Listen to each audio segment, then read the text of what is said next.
And it looks like we're live. Sweet. So here we go. Today I will be casting the Dark Gods tournament where the 4 champions, Rifle Shuffle, Hadries, Grombrindle, and Voidlulls represent the Dark Gods and their respective rules to face off against each other in the finals. So for those of you that don't know, earlier in the week there were some tournaments that went on. I think some King of the Hills, and these are the 4 people that made it on top. So it's an interesting tournament because it's a bit asymmetric. The players are actually going to be playing with different rules, and in this case with Hadries and Rifle Shuffle, Hadries is going to have to come in with at least 5 units that either have regeneration, are a single entity monster, or have poison. So that'll obviously decide which faction he decides to play as. Not every faction has strong single entity monsters, poison, or regeneration. But given that he does enjoy playing Skaven, I would imagine that's a pretty good pick for that. Meanwhile, Rifle Shuffle is representing Slaanesh and will be, let's see here, has to bring heroes or single entity monsters. So let's see. Yeah, looks like that's about it. Oh, and they have to bring 3 of a unit, and that'll actually let them push past the boundaries of the rules a tiny bit. But it does mean that they will be really indulging in the single entities and specific units. So let's hope they don't get hard countered. Now I'm seeing in chat we got some people in here. Let's see here. Is this only chaos factions? No, actually you can play any faction, but you have to represent their rule set. So yeah, for Nurgle, Hadries, it's gonna have to be single entity monsters, poison, or regeneration.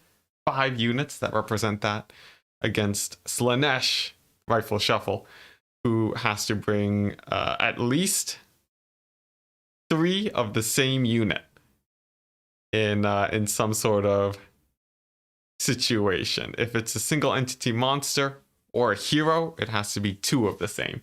So basically they have to max out on one type of unit. Biblington, I see you're in chat. Hello and welcome. Virtual Magi, Sand Pirate, happy to have all you guys. Caligar, Iron Fist, very a distant cousin of Beligar. JR Crows, hello. Yeah, this should be pretty fun. Hopefully it doesn't go for too long. It's only going to be 3 best of 3s. Unfortunately, I think we're overlapping with my son HW's faction war between myself, or no, between ODM and I think XMT. So that's a little bit unfortunate. In fact, I think I have a game scheduled to play for that later, but I think it should be fine. Worst case scenario, someone will replace me. But yeah, you caught the Corn tournament and loved it.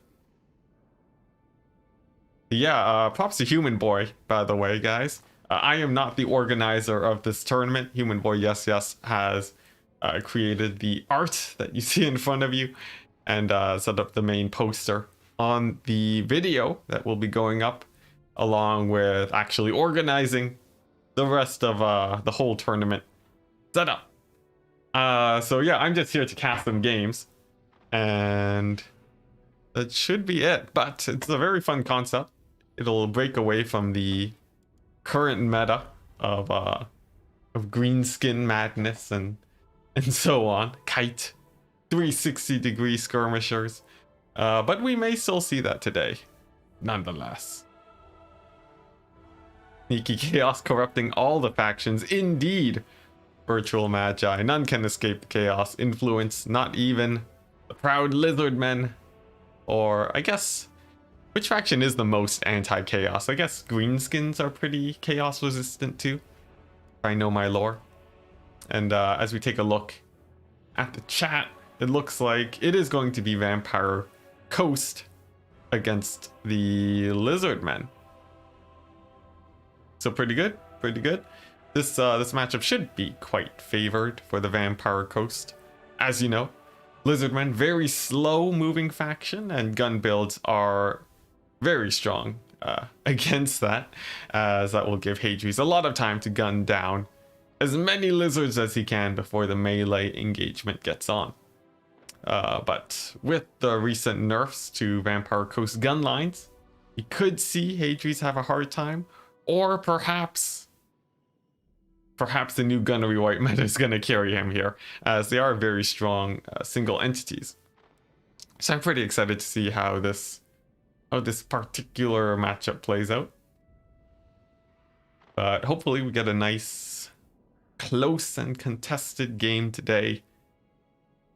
As yeah, this matchup isn't one that you see very often. I think when it comes to Lizardmen mains, oftentimes they will not ban Vampire Coast, sort of as an act of playing to the meta, where most people just never really learned Coast. It's a very different play style, and yeah, oftentimes you can get away with it. But Hadri's a very proficient player. We've seen him many times in tournaments. Knows his counters, and perhaps in this tournament he has something that'll spice things up a tiny bit.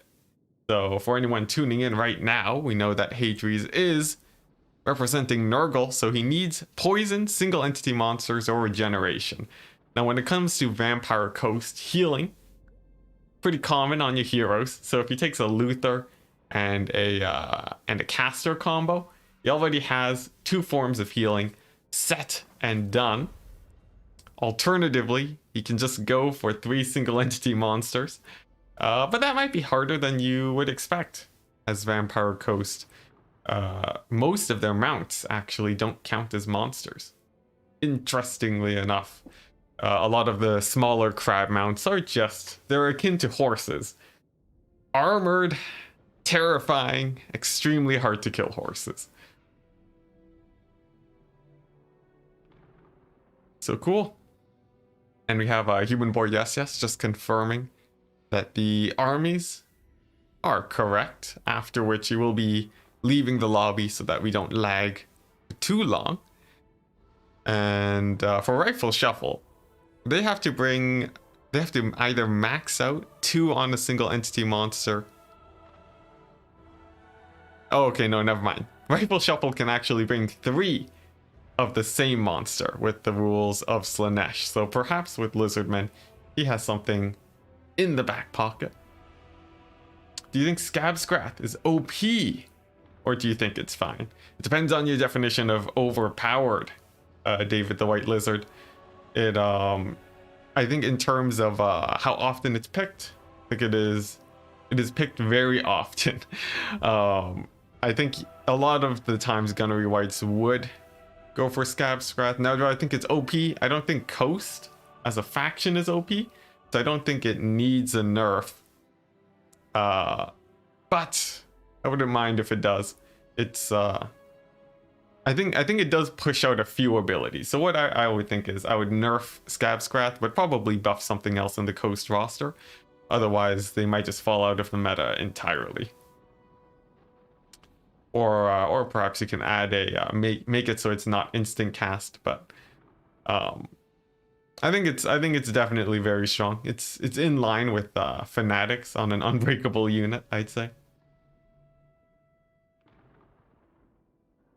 Well, it depends what you mean by it should be nerfed. I'm a strong defender of keeping things the same. I'm relatively conservative in terms of changes, not politically, in terms of changes to the game, just because usually you can find solutions around problems. Let's see, I was getting somewhere with that, but yeah, so for Scab Scrath, like, for example, let's say in StarCraft 2, for anyone who is familiar with the very popular RTS game, Zerglings are a very strong unit. They're taken every single game, and they are extremely cost effective. But that doesn't mean you should nerf Zerglings because they are a core unit to the Zerg roster. Now, in terms of Warhammer, if you look at Vampire Coast, does their faction revolve around Scabscrath? Probably not. But it doesn't. In terms of thematics, I think it's a bit of a fail, but in terms of actual balance, you could think of Scabscrath as something that's very important for Vampire Coast as a way to deal with anti-archers and to deal with chaff, because a lot of their guns and a lot of their guns are actually pretty weak against chaff. So having some sort of counter is still important, and if it's effective at that job, I think that's okay. Especially since Scabscrath is terrible against armor. Just garbage.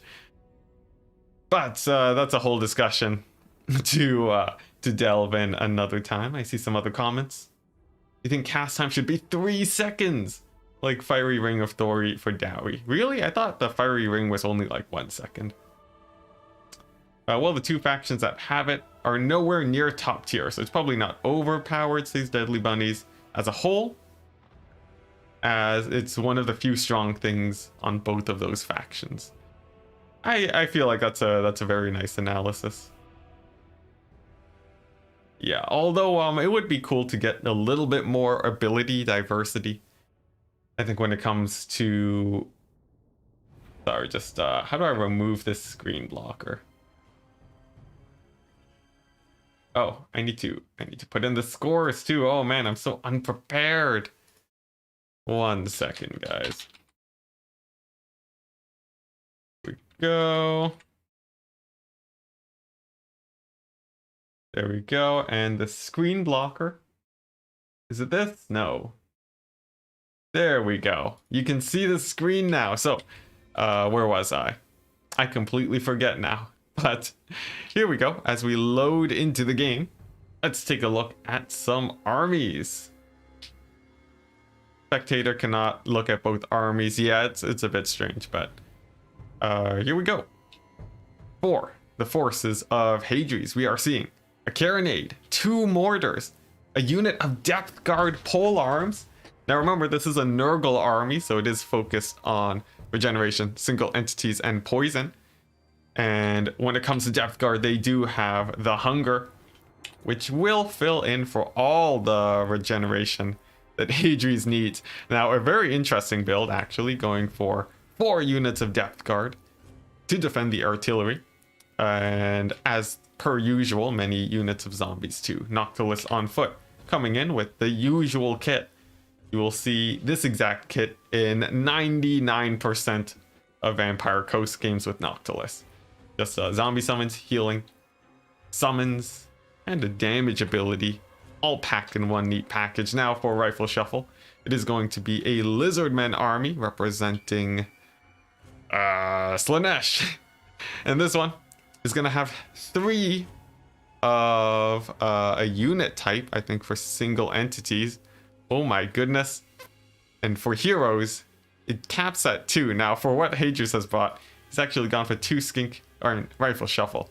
They've brought 2 skink priests of beasts, one with the Manticore summon, the other with the wild shape ability. Now this one, it gives bonus armor and damage. Pretty nice if you're rushing. As for Vampire Coast, you want to be engaging and dealing as much damage as possible to deal with the artillery.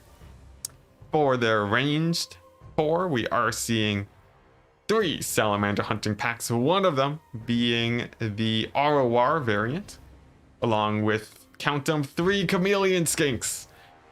Just a fairly nice range unit, but they do have to make sure that they stay away from handguns. Now for the infantry, it's going to be a lot of skink cohort javelins with some Saurus warriors. Very, very standard. It's mostly an infantry rush with a bit of ranged support. Nothing too crazy going on here except for the... Sorry, I'm just increasing the quality of the smoothness. There we go. Nothing too insane going on here, aside from the double skink priest of beasts and sort of a more heavy reliance on salamander hunting packs than usual. So all in all, pretty good. If we look at formations, This is all very standard Vampire Coast, going for that nice defensive box formation. But I really want to see how these Depth Guard do. For those asking in chat, it is the best of 3, I believe, but I'm sure Human Boy will answer in chat. For anyone who skipped ahead to this point too, or for those tuning in right now, please remember to give your thanks to Human Boy Yes Yes for organizing these tournaments. I am but a humble caster, and am not actually organizing the events. All credit goes to Human Boy Yes Yes, and hopefully everything runs smoothly today. Start when ready. Oh man, now I know what it feels like to be Turin. Just watching both armies set up and ready to go without the game actually starting. This is tormenting. Now here we go. The battle starts. Artillery fires. You can see the target immediately shooting at the Salamander hunting pack. Very good choice.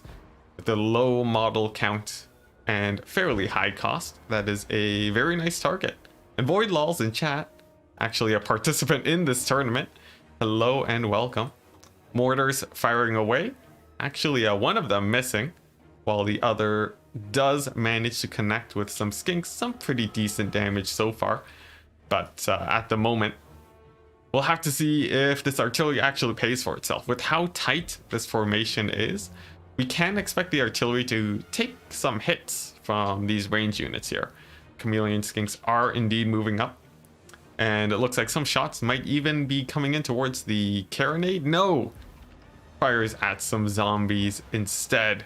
Now, before they can push more forwards, a zombie summon does drop and does stop the chameleon skinks. They are pushed back. Another zombie summon on the left flank pushes off some more, and that will buy a lot of time for the artillery to continue firing.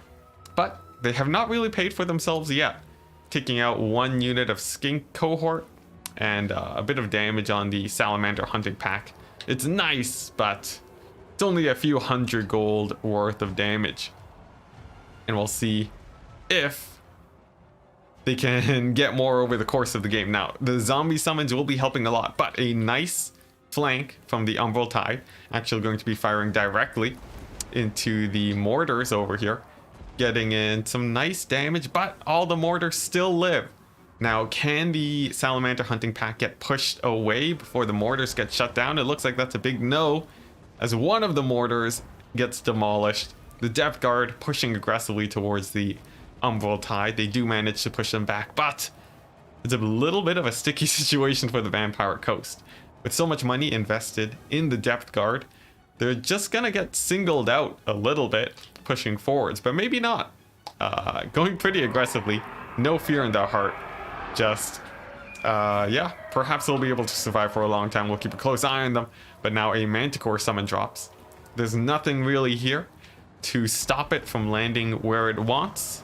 I think the hope instead is just going to be that the artillery manages to not take too much damage from the Manticore, but it lands. It looks like it will be hitting a cannon. However, the cannon may have already paid for itself. Salamander hunting pack in the distance already routing. A very good sign for Coast. But in terms of bad signs, we're seeing a lot of the artillery pieces now getting compromised. And we'll have to see if the Depth Guard are actually worth their salt here, and whether or not they actually outduel Saurus warriors. I'm not exactly sure if they do, but we'll see soon enough. As for this unit of Depth Guard polearms, they're actually continuing to push back the Umbral Tide. Their armor is high enough where these skinks actually don't do very much damage against them. And in a strange turn of events, the Vampire Coast is actually coming into this game with fairly high armored units. Something that was obviously unexpected on the Lizardmen side, and in my own opinion too. And it looks like that's going to be paying off a lot, because if you look at the Lizardmen army, they actually don't have a lot of armor piercing. Now, in the back line, the Manticore does finally rout off. The front line continues to grind away with the Depth Guard holding pretty well against the Saurus warriors. They will be getting some heals. And it looks like the right flank will actually be crumbling away. Still, there's a unit of zombie bombers, but honestly, there's not too much in the back line that needs to be defended from the Vampire Coast. Essentially, at this point, they're just hoping that they win the infantry fight, which looks like it could still be a possibility. We'll keep a close eye on the Saurus warriors. In the far back line, there is still the Salamander hunting pack. Now they are extremely fast at 70 speed compared to the depth guard 36. They move almost twice as fast, and they're just moving and shooting at the same time, avoiding that very expensive depth guard unit. And we take stock of the battlefield. It looks like the Saurus warriors are coming out on top in the current fight. Now there are still some units of depth guard. I think 2 with pole arms in the front line and 1 with pole arms in the back, getting shot at by the salamanders. Definitely not the best situation. And yeah, if we take a look at their HP, it looks like they will be holding for quite a while yet. However, all the range tools now are gone for the forces of the Vampire Coast, and the Lizardmen do still have a bit of ammunition left. Half ammo on this Salamander hunting pack in the back. Half ammo on the Umbral Tide. Definitely gonna be pretty scary, as Depth Guard don't have a ton of HP. If they do waste their ammunition, or if the Depth Guard do keep getting continuous heals, that could be good. But we'll have to see. This last Salamander hunting pack does get taken down by Noctilus's Wraith Storm, so that will mean that their ammo is out of the question. About all of the skinks are also out of ammunition, so it's gonna come down to the grind now. And if we look at the hero fight here too, Gorok fighting against Noctilus, he is actually slowly getting ground down by these elite Bloody Reaver Depth Guard, a unit you almost never see. A heal on Noctilus too, to make sure that he does actually win this fight against Gorok. It's gonna be really nice for Coast. Heroes are actually very efficient against the Depth Guard too, with their high melee attack and high armor piercing.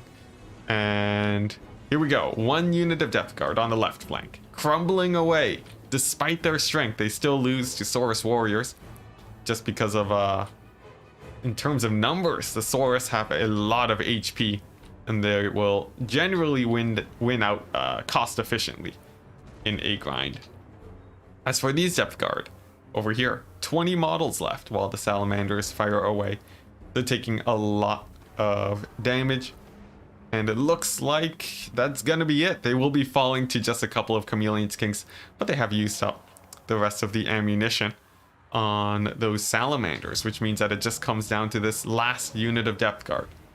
The Bloody Reavers up against a lot of Skinks and Saurus, but all the Saurus are pretty beat up. These guys are pretty far from their healing cap too. I think Gorok, nope, he's over here. He had to retreat, as of course he did get quite low on HP, and I think the Coast now are just hoping that the ammunition runs out for the Lizardmen. It's gonna take not too long actually, as these guys are fairly low at this point. So now we just hold our breath and wait, see if these guys hold out. I think they are, no, they actually are not weak to fire damage, as they do have the hunger and not classic regeneration.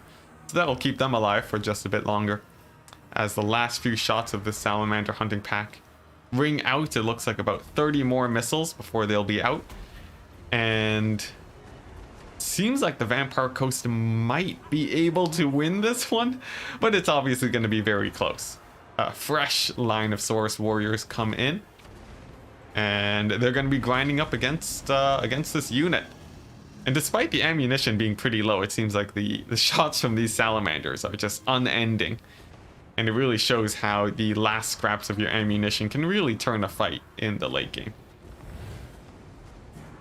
Human Boy Yes Yes saying they always sing the Pirates of the Caribbean theme when you use the Depth Guard.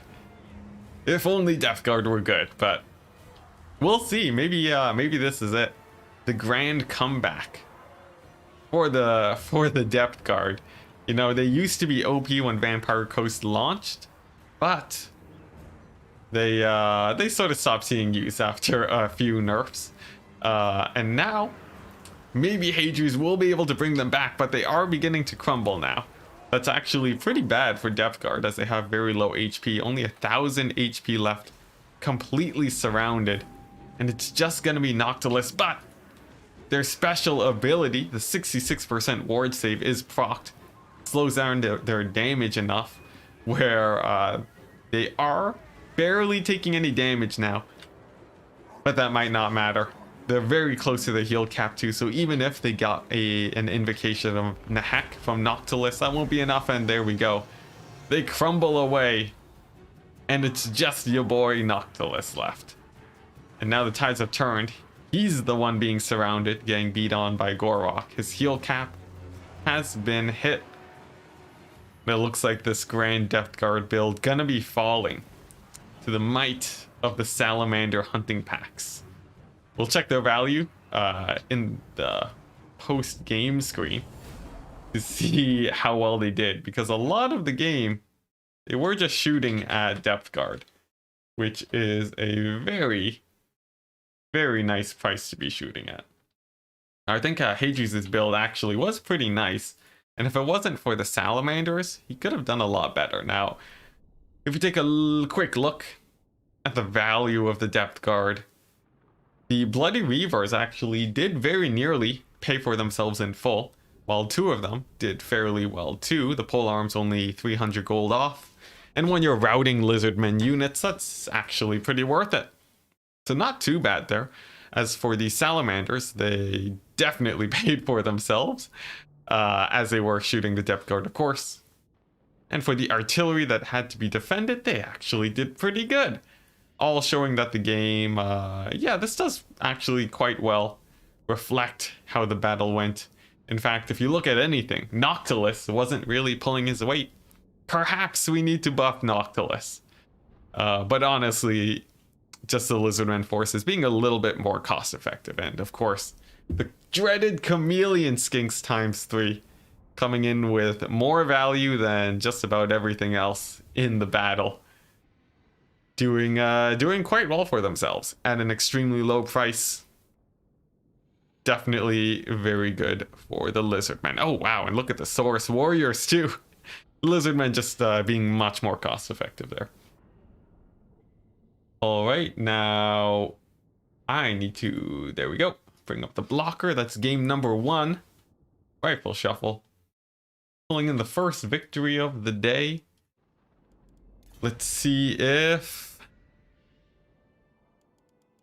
Hadri's is able to pull it back. The next map gonna be Tower of Hoeth.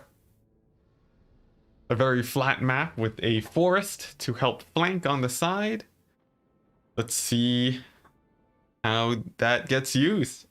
I predict it won't get used at all, but we'll have to see.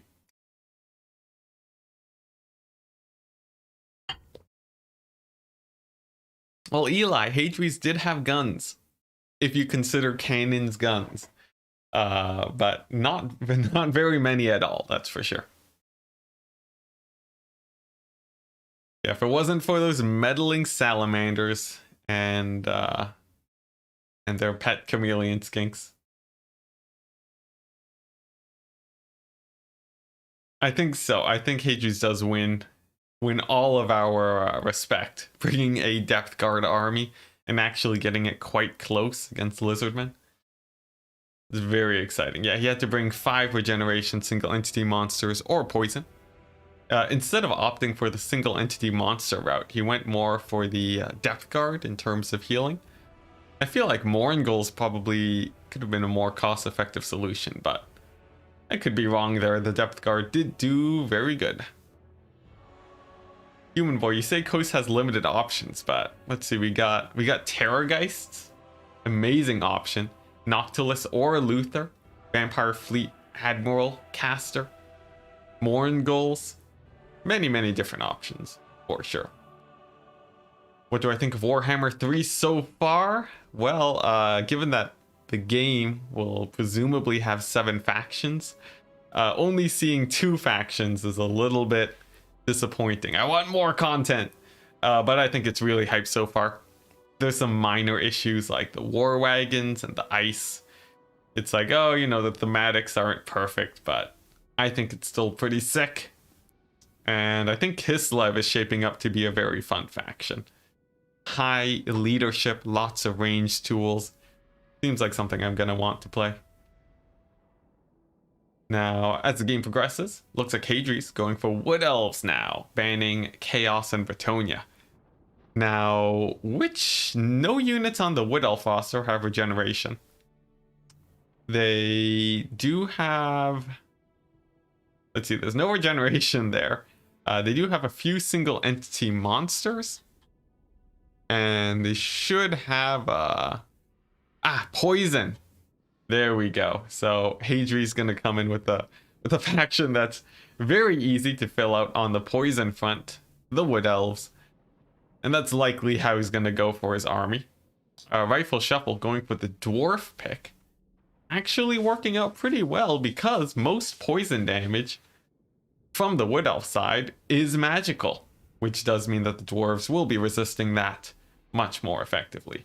While Rifle Shuffle does go ahead and we'll be able to go basically whatever type of build he wants. All he has to do is take 3 of the same type of unit. Or no, if he brings a unit, he has to bring at least 3. But with the dwarves against the Wood Elves, I don't think their roster has to be too diverse. I think you should be pretty fine on that front.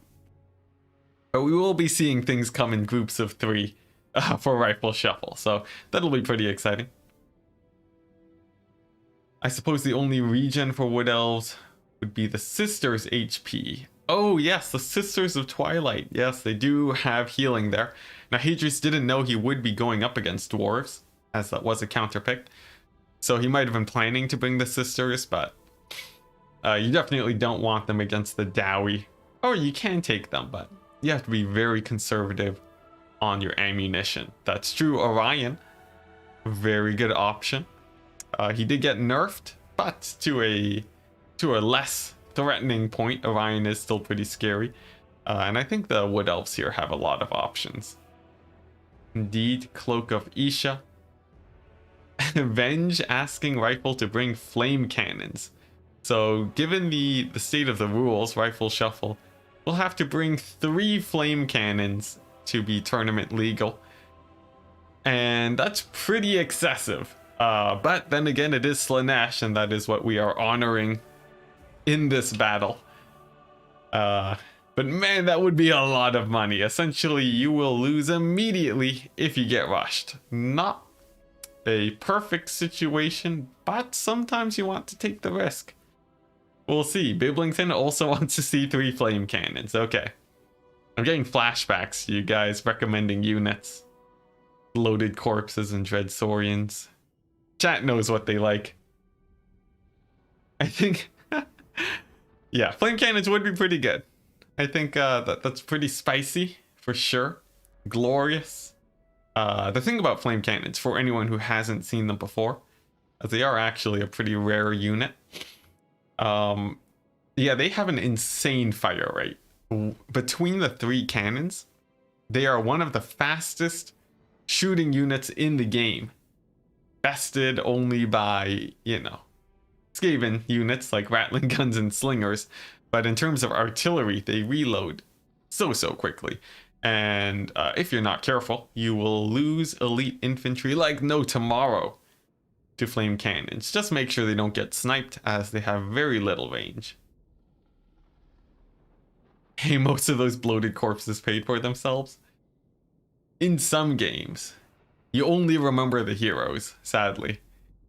As for all the other bloated corpses that failed to connect, we will remember them, although their names are too numerous to count out. Torpedo hammers are a must for anti-cavalry versus Wood Elves. Says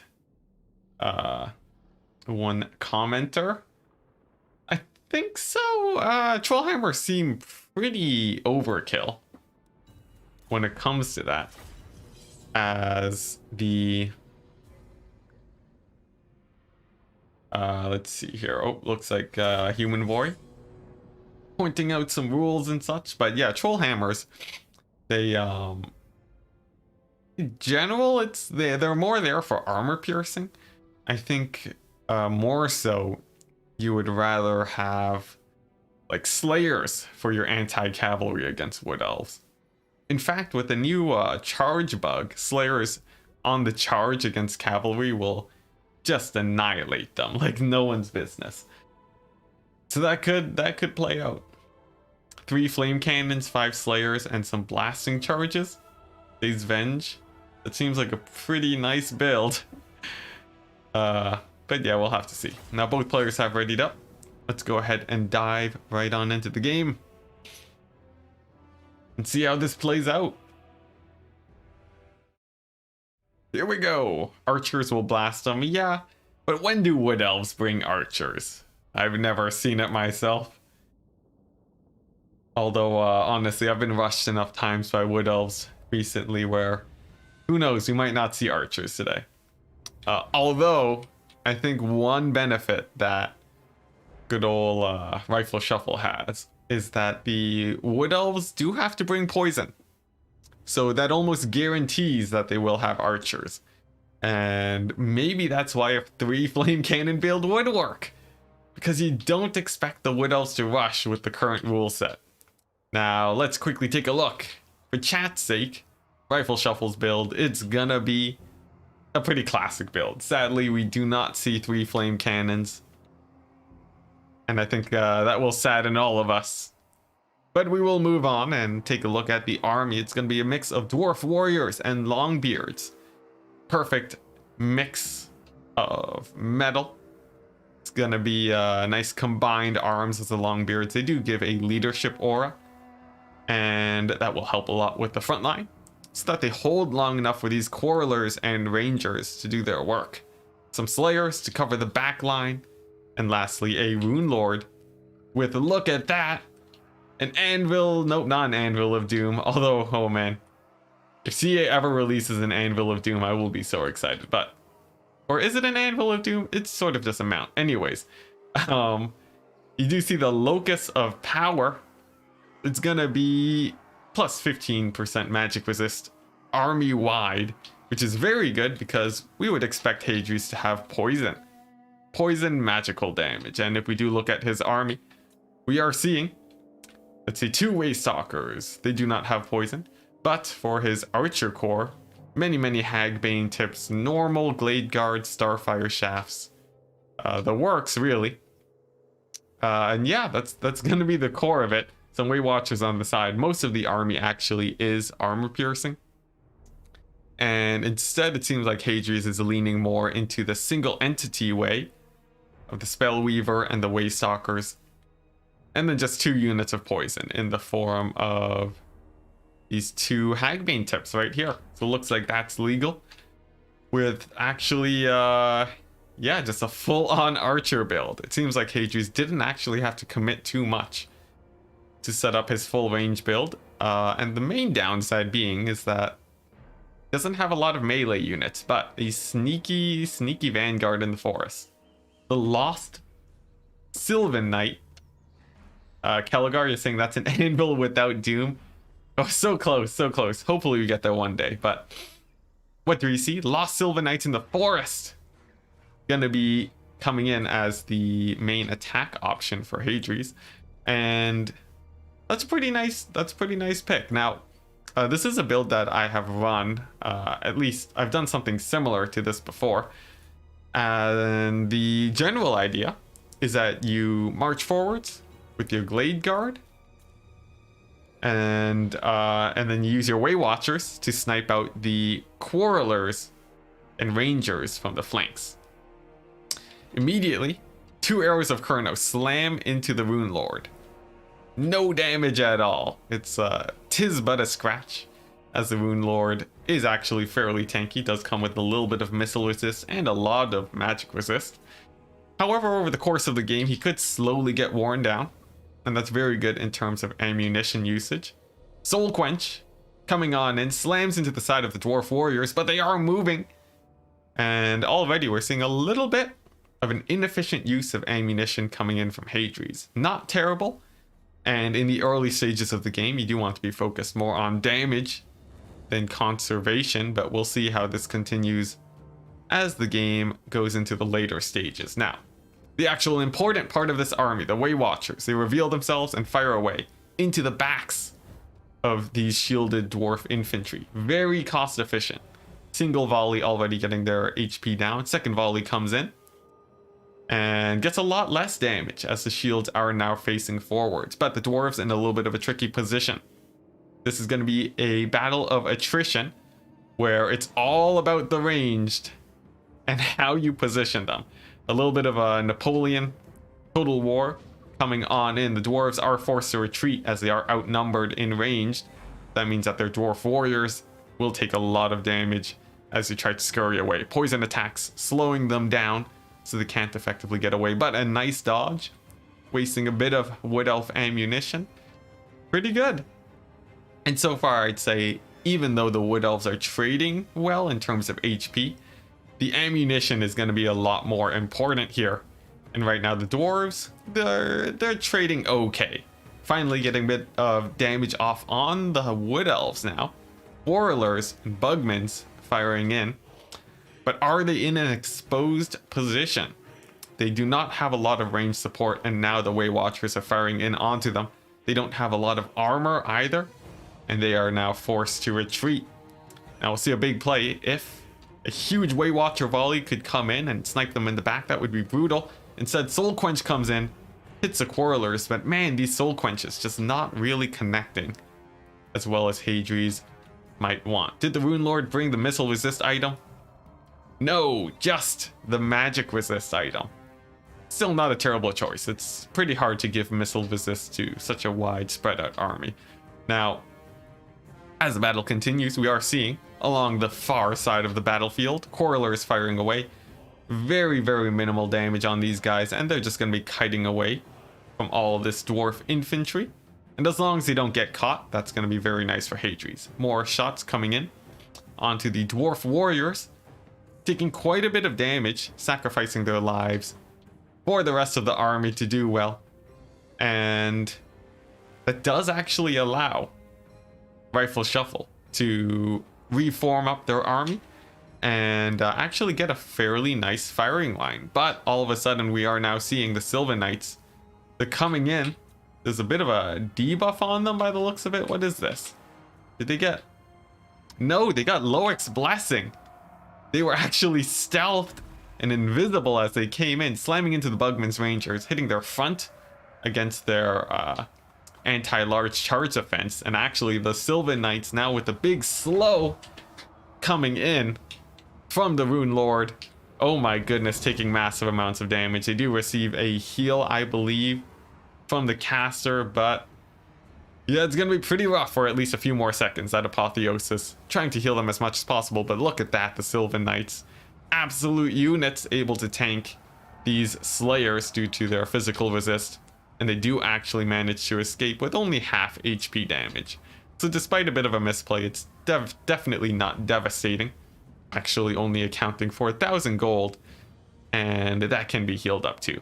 Now for the two Waystalkers, they're actually running pretty low on ammunition now. Not a great situation for them, and a huge misplay. The Glade Guard getting caught out by some slow dwarf warriors. That's actually very rough, as each and every single arrow matters here in this battle. And losing about a third of their models.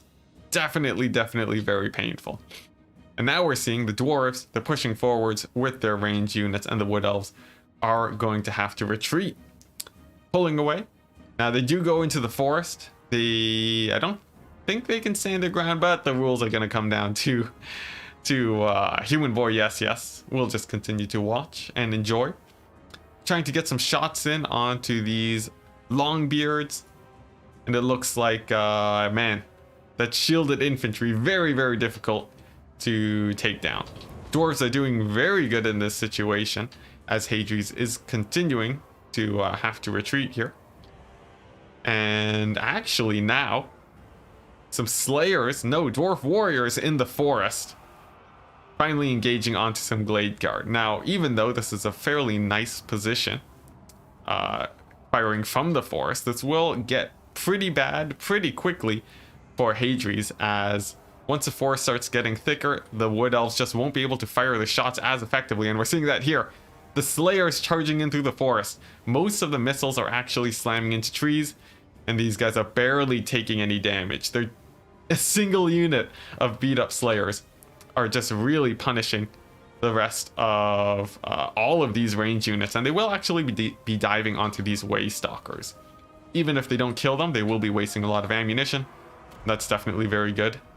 As you see over here on the right flank of the dwarves, more Slayers and Longbeards. They slam into the Sylvan Knights, and they're actually getting pulled down too.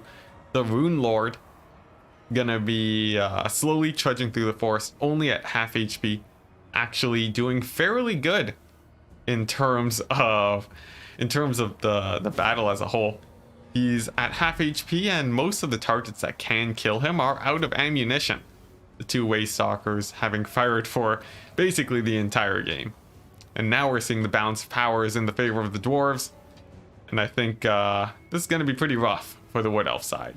If you take a look at these Slayers, they are slowly getting pulled away and kited out. But that doesn't really matter. If you look at the ammunition, all of these Way Watchers and Glade Guard are beginning to run out.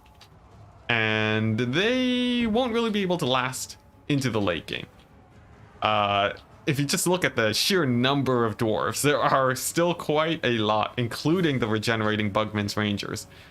So this is that's going to be really bad. Real bad for the forces of the Wood Elves.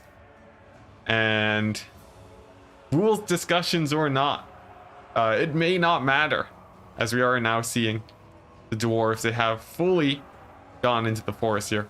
The Way Stalkers getting caught out by a single unit of Longbeards, and the Sylvan Knights even getting pretty close to their healing cap, although they do actually still have quite a bit of HP left. Apotheosis, this is maybe the last saving grace of the Wood Elves here. And if you take a look at this flank, there is a single Slayer unit left alive. Oh, but he gets taken out by a single volley. Now, for the rest of the dwarf army, we are seeing in terms of melee troops, they are having a bit of a hard time. Another spell of some sort getting put down on these guys. Oh no, it's a flammable effect from these Dragonback Slayers. Not really too relevant, but they are slowed. And they are getting taken down pretty hard. If you look at the Spellweaver of High Magic, she did land to try and support her troops, but that's not nearly enough. And just look at this dwarf ranged line in the back. They are still doing extremely good on ammunition. Human Boy saying you would bet on the dwarves winning here. I think so too. This is a very dominating position for the dwarves right now. And there we go. The Sylvan Knights are out. And with the timing of that, it looks like Hadri's will be leaving the match.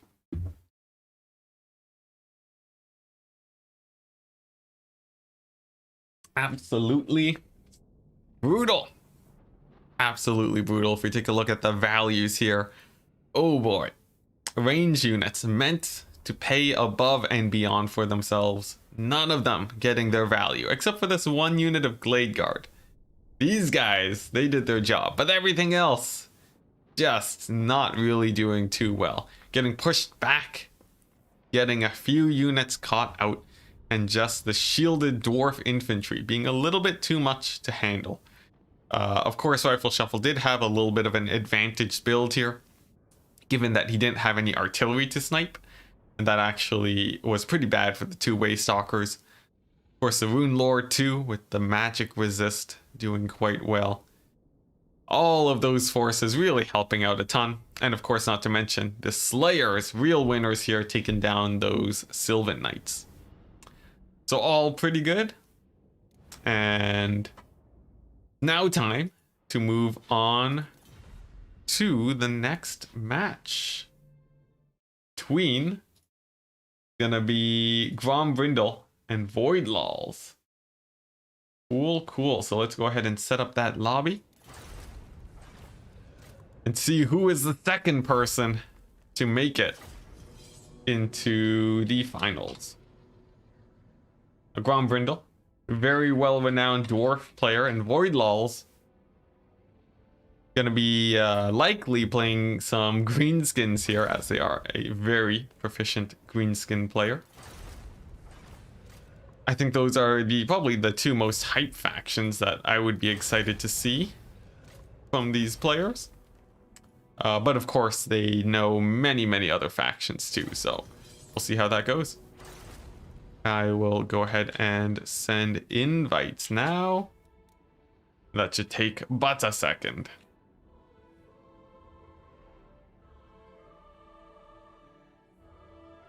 Let's see. Human Boy Yes is here. Cool. Let's see. Void Lols. There we go. Send the invite. Let them know to join.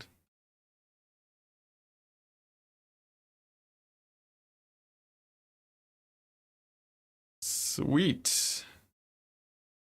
Pass is, and then I will type it out instead of saying it out loud. Now, the way this match is gonna go is we have two people representing Tzinch and Korn. That should be pretty exciting. Let me just set the player names real quick and we'll dive right into that. There we go. So if we take a look at how these two contestants will be representing their respective Chaos Gods, we see Tzinch, who round one will be functioning exactly the same as any other opponent. Yeah,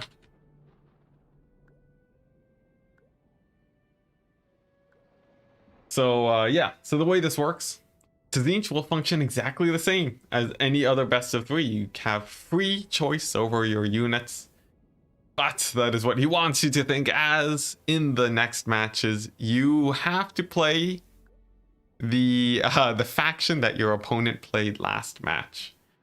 So if I'm understanding this correctly, so whatever Void Laws plays, that is what Brindle is going to have to play.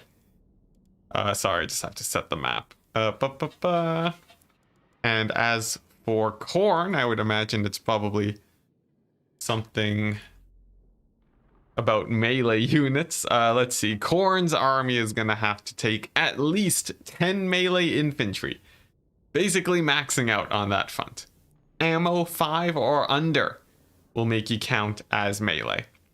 No damage or healing spells. Korn is not about that business, but buffing up the damage of your troops does count. You are allowed to take that. So if you want to have a nice melee army, that's one way to go. I think greenskins, this seems to line up pretty well with how Void Laws might want to play greenskins.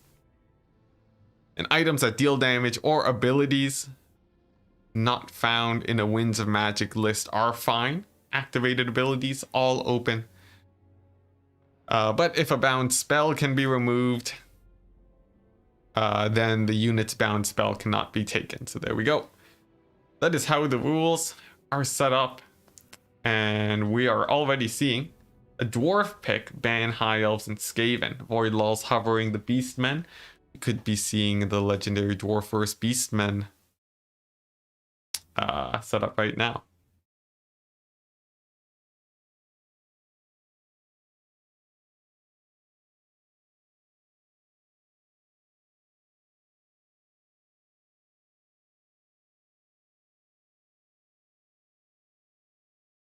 So cool. Cool, we are seeing... Yeah, the Grombrindle has locked in as the dwarves. Void Laws gonna be representing Tzinch. We'll have to play dwarves next round. So that's pretty interesting. And it looks like he's hovering greenskins now. We'll see how this plays out. Hey, the Viking Total War, also a caster of tournaments, player of Warhammer. Check out their YouTube channel. It's gonna be, let's see. You're not saying it's a bad build. You don't like the 8 Glade Guard or 8 Peasant Archers being allowed. Well, you know, it is the way of things. People will push the limits of the rules, and in this case, it actually didn't work out too well. You like the 4 Depth Guard? Yeah, 4 depth guard was pretty fun. Yeah, depth guard almost did well. They very nearly did well there, but not quite. Let's see. Oh, there's someone toxic in chat? It's fine. We'll ignore them. Just those shows they need a buff. Oh man, I hope so. I hope with all my heart that Green's that depth guard get a buff. Oh, voice crack. Now Void Loyalty is going for greenskins. That's very a little bit strange actually. Dwarves versus greenskins can be a bit rough given that dwarves do dominate the skies. Aside from Azag and a couple missile spells, gyrocopters can be a pain to deal with. Of course, greenskins do have skirmishers, but only one of them has AP. And just the mere threat of a gyrocopter build can really put you on the back foot. But Void Law's a proficient greenskin player. I imagine they know what they're doing here. So we'll see how that plays out. Now, if we look at the armies, well, we can't actually look at them yet because right now we're waiting for the 2 players to get ready before we dive into the game. But I would expect perhaps a Black Orc style army for Void Laws. I'm not entirely sure. Strangely enough though, Grombrindle will have to go for a mostly melee front. And that'll be pretty strange. Now in terms of dwarves, it's not entirely uncommon that they go for melee units. But yeah, I'm thinking both builds are actually going to be pretty standard here. 60 models on depth guard would make them okay. That'd be pretty hype. I think HP is one of their biggest weaknesses. Perhaps you can have the hunger give them more HP per second. I'm not entirely sure.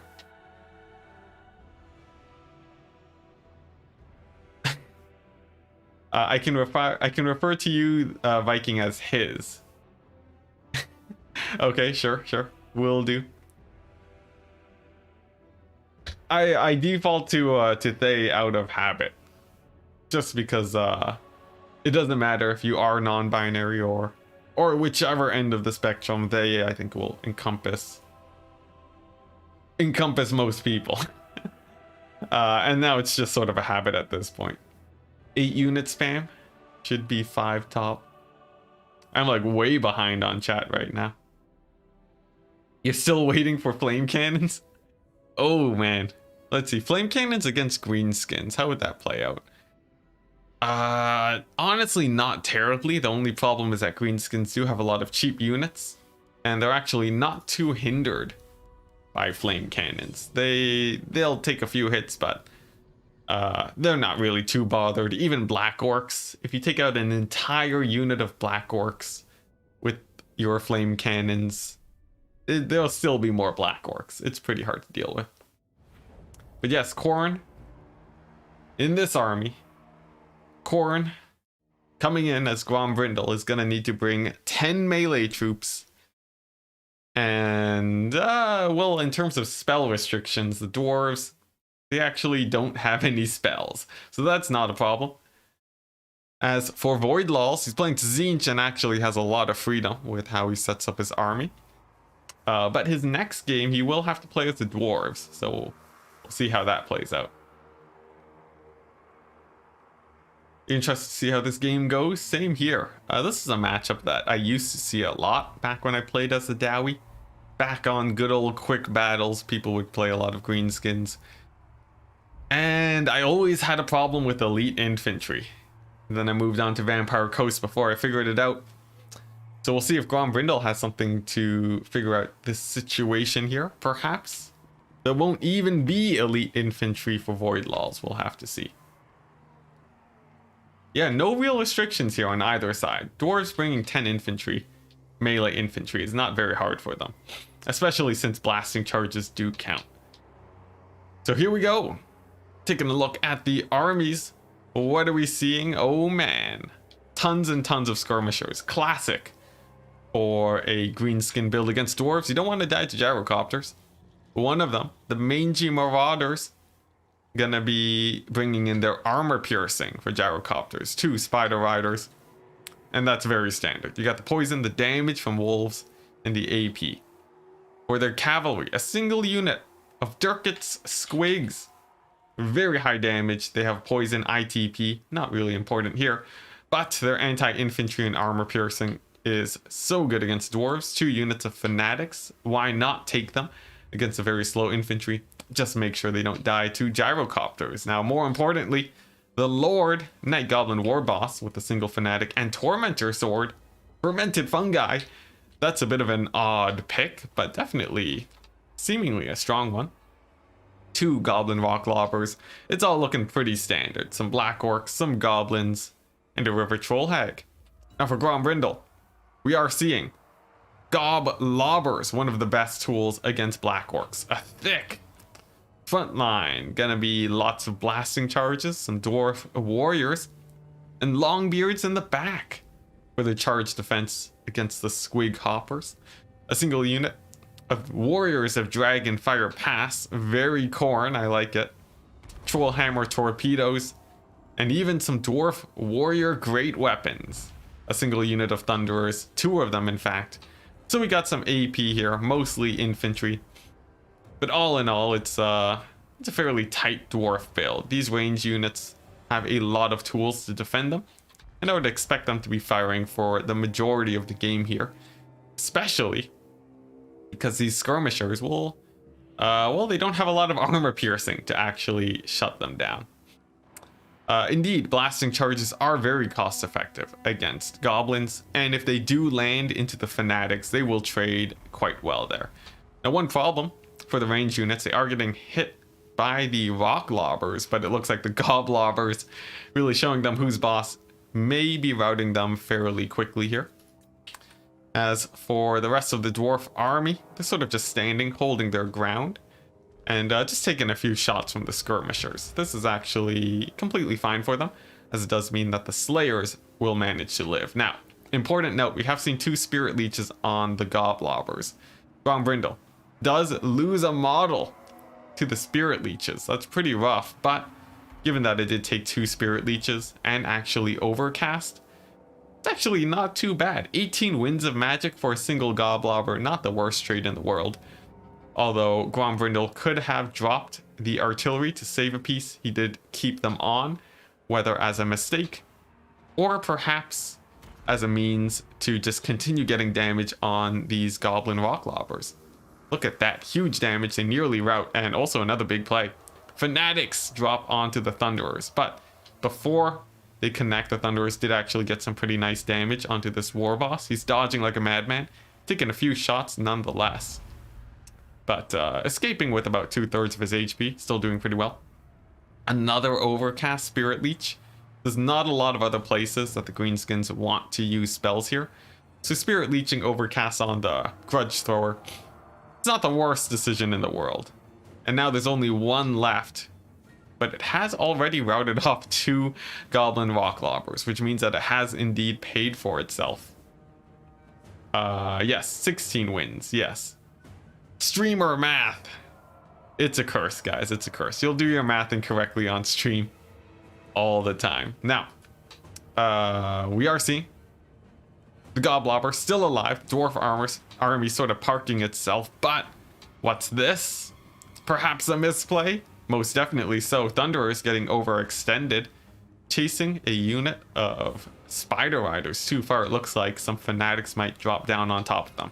This unit of Thunderers getting shot at by arrows, trading effectively. They're in a mostly fine situation. But losing your range units like this as the dwarves, it's definitely a bit painful. However, this unit of Thunderers, they do manage to survive, and that's very good for them. In the back here, these skirmishers just not getting their value against these miners with blasting charges. And these Dragonback Slayers are going to be surviving for quite a bit more time yet. Dwarves, they do advance though, as all of their artillery is down, and they're gonna have to move forwards to shut down these rock lobbers. It's gonna be a slow and steady advance. We'll see how this plays out. Thunderers still surviving, actually at 41 models despite their low HP. That is actually insane. A single rock lobber hit is going to punish them quite a bit, but instead they target on the troll hammers and the dwarf warrior. Still not terrible targets. The troll hammers actually, they might get a few hits here. Could trade out pretty well. Goblin shaman getting revealed. Doesn't really matter. He is inconsequential here. He's an anti-gyrocopter tool. But another play here. Dwarf war dragonback slayers getting a little bit pulled out, getting shot at by arrows. They were kept safe for the majority of this game, but a very expensive unit going down. That's gonna be quite rough. Now, are they really needed here? Not especially. Most of the scary threats from the greenskins have been dealt with, but losing these guys is going to be pretty rough. Now, the 8-peak loonies, they do get charged in on. Blasting charges look like they want to actually be throwing in their ammunition here, but Tormentor Sword drops.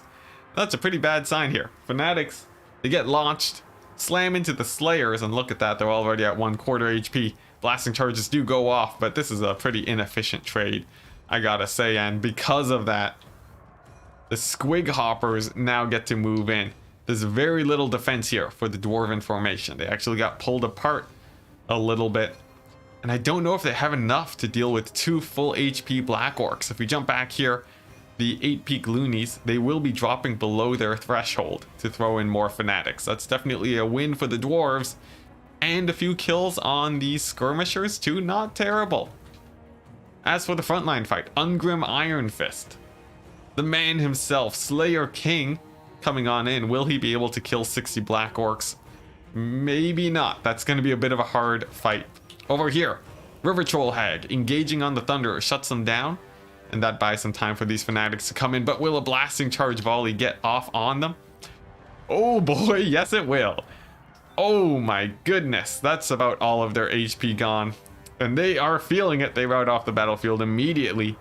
And so far we're seeing some pretty good blasting charge connections. In the center of the battle, more blasting charges hitting the Black Orcs. Does no damage. Black Orcs, they are mighty. Another huge volley. And it looks like Ungrim Iron Fist actually takes more damage than the Black Orcs in that situation. Sadly enough, blasting charges, they are not very AP. More so to deal with goblins instead of Black Orcs. And over here we are seeing the fight continues. Blasting charges going on. The Fanatics and the Skirmishers taking a lot of damage. This is a very inefficient trade for the Greenskins. And although they did delay the Dwarves, it's definitely very, very painful. Catching out the Troll Hammers is nice, but we don't even know if they're going to be dying yet, as they are supported by Longbeards. Back to the center of the fight. The Miners actually did quite a bit of damage to the Black Orcs here. I'm not sure exactly how they took so much damage, but all of a sudden they just got really beat up. That's very strange. Perhaps Miners, the true counter to Black Orcs that we've been looking for this entire time. And on this flank we are seeing, yep, those Goblin Fanatics are off the battlefield. Miners chase them off. The more Dwarf Warriors chasing these guys off, and I think the Dwarves are actually beginning to edge out on the battle here, surprisingly enough, especially with the loss of these Black Orcs. And the Rock Lobbers getting pushed up. Yeah, all of the Fanatics can no longer throw out their namesake. And we're just seeing multiple pockets of Dwarves here trading extremely effectively against the relatively low armor piercing of the Greenskins. They did prepare pretty heavily for gyrocopters, and man oh man did that give the Dwarves a strong advantage here in this game. With all the Skirmishers just barely tickling the armor of the Dwarves. Yeah, it's looking pretty good. Someone saying, Human Boy, saying that the Black Orcs have bad melee defense. That could be why the Miners did so well in that engagement. Although I'm still pretty surprised myself. Black Orcs just being so elite, you would not expect Miners to trade so effectively. Now as this fight goes on, we are seeing a little bit of lag. Skirmishers trying to juke and dodge away. The Goblin War Boss gonna be not being too effective here. He's being shielded away from these Troll Hammer torpedoes, and he can't really move in to engage. Could be the Thunderers shooting as well, maybe, but they were quite far away. Black Orcs continuing to get chased away by the miners, and I'm really curious now, how much value did these miners actually get? 500, that's insane. Oh my goodness, miners are actually the counter to Black Orcs. Who would have guessed it? I'm calling it now, guys. As we do see the Black Orcs, they do only have 26 melee defense. On a charge, the miners actually do get 32 melee attacks, so look at that. Not bad, not bad. Now, the battle has slowed to a crawl, but if we just take stock of the battlefield here, the dwarves, they are in a very strong position. A couple troll hammer shots cinematically slamming into these spider riders. They're getting taken down on the charge, and with very little AP, these troll hammers are in a fairly nice position. Couple dwarf longbeards here, grinding against goblins, outnumbered 2 to 1, but they will actually win this fight. Goblins do very terribly against the dwarf frontline. And that's sort of the theme when it comes to greenskins. Without enough support, they don't really work too well in a front-on engagement. Khorne would be proud. Looks like this melee dwarf army doing really good. Some slayers do get shot down though by a couple goblins. Definitely not a glorious death. It's the slayers. There we go. He gets a couple final attacks. The last slayer of his group takes down a goblin on his own before getting taken out. A final attack, and he takes out another goblin on the way out. Slayers in combat. Absolutely devastating. But enough of that, onto the wider battlefield. This tiny group over here. Some cycle charging from these skirmishers could eventually prove to be a problem for these troll hammers. But what I'm worried about are these warriors of Dragonfire Pass. They will be able to face off against the rest of these skirmishers, even with cycle charging. A couple miners who get taken out, and now Ungrim has come in to avenge his Dowie-kin. He's diving straight towards the Black Orcs, and I feel like Ungrim would actually lose this fight. So I'll have to be a little bit careful here. A couple miners, having seen no action for the entire game, they did a little bit of an underground tunnel from the edge of the map, and coming in the final stages of the game, they're going to be trying to support Ungrim here against the Black Orcs. We're going to keep a close eye on this to see if they actually do well. Dragonfire Pass warriors doing extremely well here with their nice yellow design, doing very good. Although some cycle charges, trying to get as much damage as possible, doing decently. Over on this side of the map, these orc archer boys have been getting chased by some dwarf warriors for the better part of 10 minutes. And neither unit really doing anything, trading very evenly on that front. Goblin Shaman haven't done nothing for most of the battle, now getting routed off by a couple Thunderers. And we are seeing the game eventually come to a close here. Really the biggest forces of power for the Greenskins is going to be their mobile elements, their Night Goblin War Boss, and the Giant River Troll Hag along with the Black Orcs. For the dwarves, it's going to be this last unit of miners, some Thunderers with a lot of ammunition left, and then a couple units of infantry here and there. Not bad. But the dwarf units are slowly dwindling, and it really depends on how well these Black Orcs do. Before this game, I would have thought that the Black Orcs could kill off the rest of this dwarf army. But given what happened to their sister unit, I would be a little bit worried for these guys. And it seems like they are worried too, and they are very much on the run. Now, finally, the warriors of Dragonfire Pass, they do get routed off. The constant cycle charging and the Night Goblin War Boss with the River Troll Hag do actually get them on the run. They will be fleeing off the edge of the battlefield, most likely. And we are seeing the Greenskins, they are using their mobility to their advantage. Trying to move in to shut down these Longbeards, but man, these are Longbeards. I thought they were dwarf warriors, but a more elite dwarf unit. They are not going to be leaving the battlefield anytime soon. Basically, the only thing that can take them out is probably these Black Orcs, and I don't think anything else. Now, the Goblin, he charges in.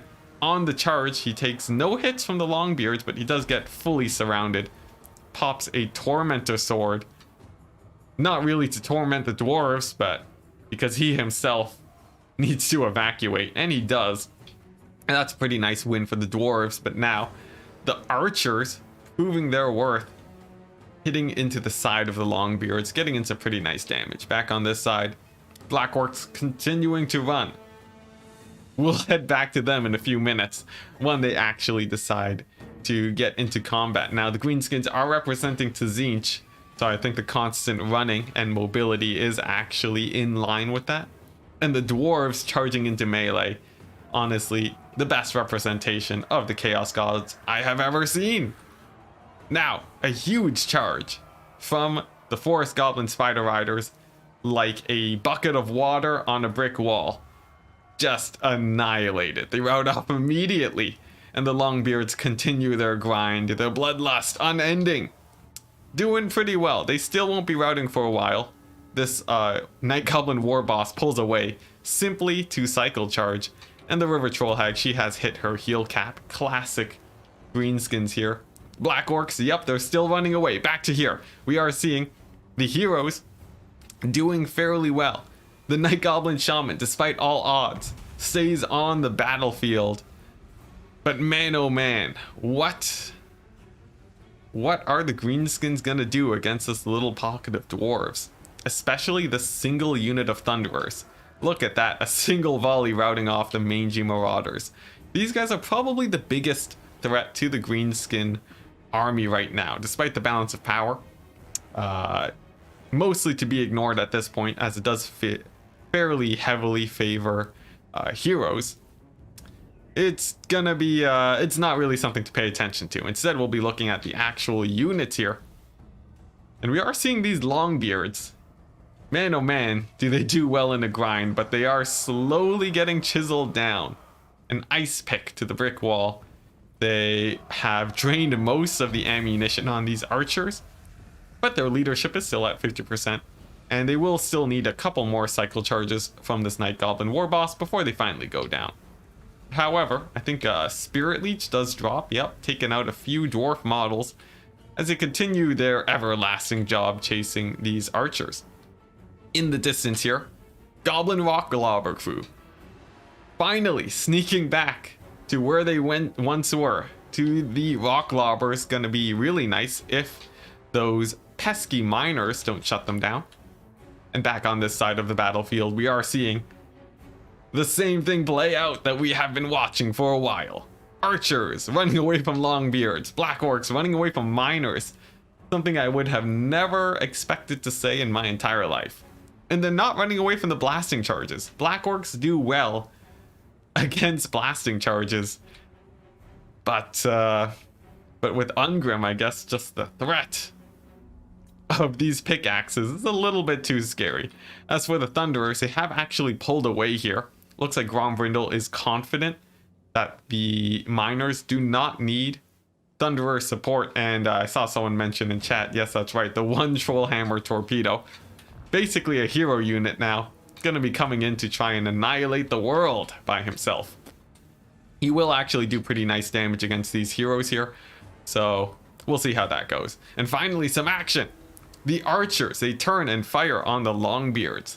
And finally, their leadership does get brought down to the single digits. But on the charge, their leadership actually spikes up again. Now they will take a little bit of damage. 4 leadership. A volley of arrows in the back. 2 leadership. 10. Oh my gosh, the charge bonus activating again as they change targets onto the archers. The Longbeards, not known for running away. These guys are going to be fighting to the last, and I think they're going to be holding for just a while longer. Over here, we are seeing the Rock Lobber crew gonna be running back, doing Rock Lobber things. A very nice strategy, but they won't be able to man this artillery. Plus the Thunderers too, pushing back the Greenskins. They're gonna be doing pretty well over back here. The Longbeards once again catching a River Troll Hag, and oh my gosh, is this it? Will they actually rout? Leadership -2, and there we go. The long wait is over. The Longbeards. Oh my gosh, what a tragedy. Shame on their names, do rout off. Now Trollhammer shot does launch, misses the Goblin Shaman. You just charge right on in towards this Trollhammer torpedo. He's wavering, He's afraid, but the attack misses. And it looks like he will actually be able to land a melee attack on this Night Goblin Shaman, but otherwise inconsequential. Now, what is actually pretty big, these archers with the long beards now finally shut down. They can actually kill off these blasting charges, and that will actually give these Black Orcs a little bit of leverage in this late game battle. Without the miners really alive, I would expect Ungrim to die to the Black Orcs. And that means it's just gonna be the Thunderers who will be winning the game. That's right, the poor Trollhammer. He did go down. Rip Trollhammer over here. He's gonna be, he fought well. In fact, he actually did some pretty decent damage to the Night Goblin Shaman. But not enough, sadly. He did die gloriously, though, in melee combat, as is what Khorne would have hoped for. But here we go. The Greenskins kiting away from the miners. But that does actually buy time for the Thunderers to come on in and finally give their ranged support. That's going to be a really bad sign for the Black Orcs. Night Goblin Warboss does manage to make it back to the fight, and it seems like this battle will be coming to a head. As the Greenskins, they cannot keep running with these Thunderers peppering down the Archer Boys. Miners, they do turn, and they don't fire. They hold and run away from these goblins. More of a tactical disengage, really. And the Thunderers now in range, just barely. A single volley hits the Archer Boys. And now the Greenskins are going to be pressured to make a play. And boy, oh boy, are we excited to see that play. But we'll see if it happens. Now miners, they turn. And a volley comes in. It looks like a couple hits, a warning shot on the goblins. Just a couple of them getting hit. 2 of them go down.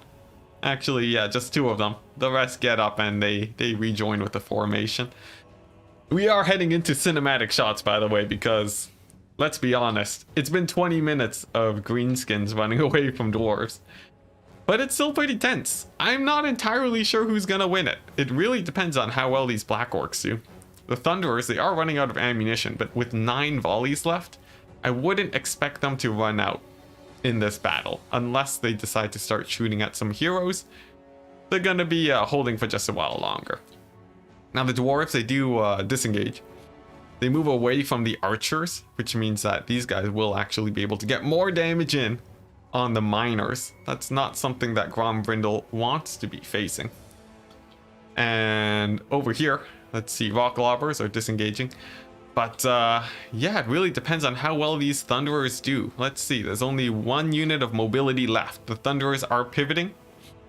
And man, these mangy marauders, they're in range. Will the Thunderers fire? A few volleys come off, and that might be all they need, as the mangy marauders, they do rout off entirely. But a nice volley on the miners. They're now at half HP. The Black Orcs were running away from them at full HP. But now they've taken quite a beating, and it looks like they will continue to for quite some time. As the Thunderers move in to try and support the miners, they take one last volley. And they're pretty beat up now. They still have full ammunition. The Black Orcs still have full HP. And oh boy, who will come out on top? This might come down to Ungrim Iron Fist too, as he is unbreakable. And despite the balance of power, he does not care. He will be holding for quite some time. As for the Thunderers, oh man, now shooting at the Black Orcs, sort of evening the odds. The archers hitting the miners, getting them down to 1/3 HP, possibly closer to 1/4 before the battle actually starts. And it looks like a charge from the miners might actually get denied on the Black Orcs. That is huge, because we did see the miners do pretty well there earlier. That's right, the Thunderers are going to be needed for the Black Orcs too. And it looks like the dwarves will be able to protect these Thunderers just due to their massive amounts of infantry. And a nice volley on the Night Goblin Warboss, doing pretty well too. Throwing over the archers into the Black Orcs. Slight amounts of damage, nothing too crazy. And the Goblins, they actually do manage to dive in on top of the Thunderers. Not without great cost though, they do get caught by a couple Dwarf Warriors. And they are on the verge of routing. As for the miners, they do not get the charge on the Black Orcs. And there we go. The snare tormentor sword drops on all of these units, fermented fungi and the thunderers, and a river troll hag dives in on top of them. This is absolutely huge for the greenskins. After a long time of repositioning, just having a nice catch on the thunderers is going to be doing really well, but Ungrim charges into the river troll hag.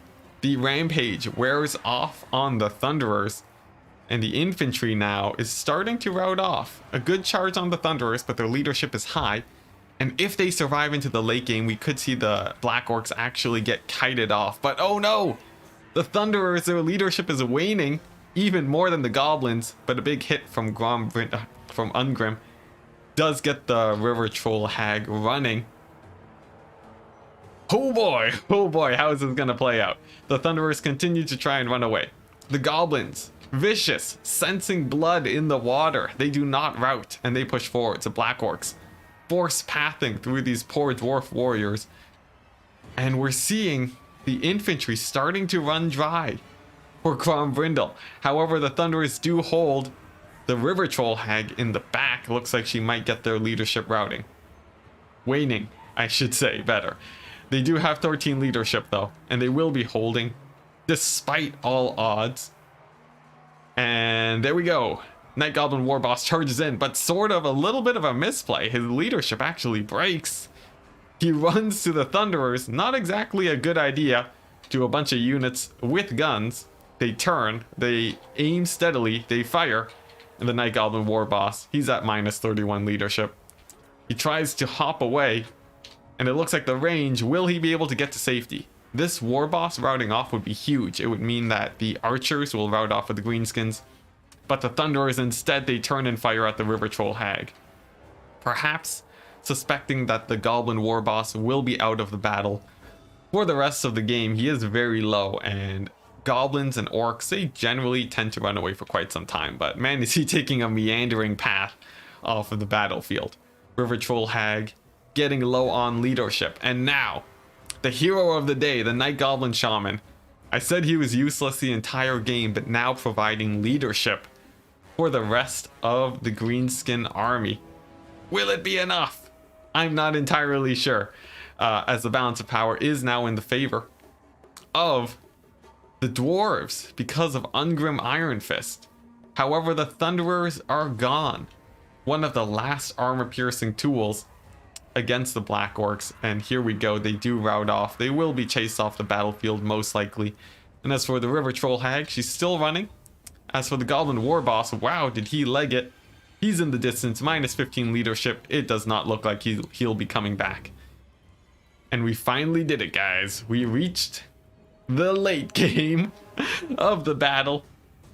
The true late game, that is, with Ungrim against Black Orcs. Now, his HP is higher than the Black Orcs, and we'll see if it stays that way. River Troll Hag miraculously coming back into the battle. And Ungrim, he's going to be laying down some hurt. Now, Black Orc leadership is very high right now, at a solid 66. They won't be routing for quite some time. So the dwarves, miners coming back in, half HP, doing pretty well, but there's a little bit of a strange situation that can happen. If army losses kicks in, those guys will actually be routing off the battlefield. As for Ungrim, his HP is still higher than the Black Orcs. That is pretty surprising, as Black Orcs are pretty mighty. Both sides having very high melee attack. Black Orcs at 37, Ungrim at a whopping 65, with actually pretty good melee defense too. Will keep him alive against the Black Orcs for quite a while. And there we go. We see people in chat calling it early, saying Ungrim Iron Fist himself has the battle, as he tries to run to the miners to safety to really secure that victory. As for these orc archer boys, their lord did flee recently. I'm surprised they managed to see that, as he did flee off the battlefield on the other side. And if these guys rout off, that'd be pretty bad. The Thunderers could actually come back with their mighty 9 leadership, but it looks like they likely won't. Back over here, Ungrim continuing to run away. Black Orcs, will they get any attack animations on him as he runs? Looks like a few of them actually do land some hits, but here we go, the mighty charge of the miners.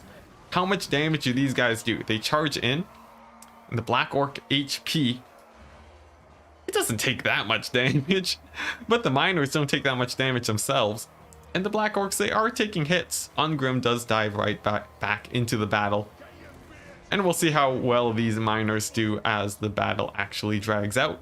It seems like they are actually trading fairly efficiently, but as their charge bonus wears off, it looks like they will actually be routing off. A sneaky stab in the back from this Night Goblin Shaman too actually does get the leadership of these miners just a little bit lower. And it appears they will be routing. A really nice charge though in the final stages of the battle. They did well, but maybe not as well as Grombrindle might have hoped. Ungrim is still fairly low on HP. And we'll see if the Black Orcs have enough kick to actually take him out here.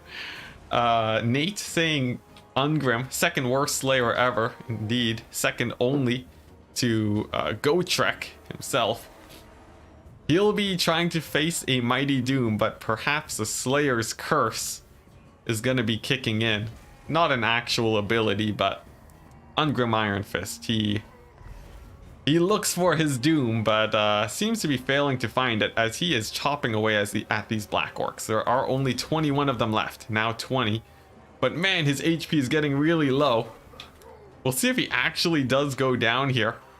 As he continues to chop away, there are only 18 Black Orcs left, but I still feel like the Black Orcs will come out on top, especially with this Night Goblin Shaman.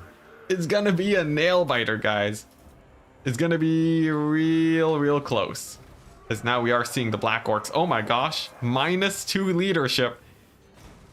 But they stabilize. No, they break. And the surprise unit of miners, guess what? They're back. The Night Goblin Shaman, he comes in to hit Ungrim. But he has 300 HP and the Goblin Shaman is off the battlefield. Oh my gosh. Indeed, yeah, the miners, they came out of left field to support the rest of the army. And now we are seeing the Night Goblin Shaman running off the battlefield. He has 600 HP, double that of Ungrim Iron Fist. But of course his combat stats are fairly terrible. He does have poison, but it looks like that was not enough to help him. Balance of power, dead even. Despite the dwarves hanging on by a thread. Ungrim looking for blood, powered by Khorne himself. Oh my goodness, finally got a melee fight.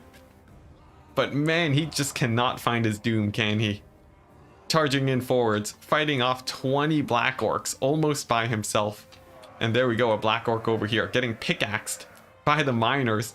Actually, nope, suddenly getting a burst of speed. Second wind gets caught by Ungrim. We'll see if he goes down.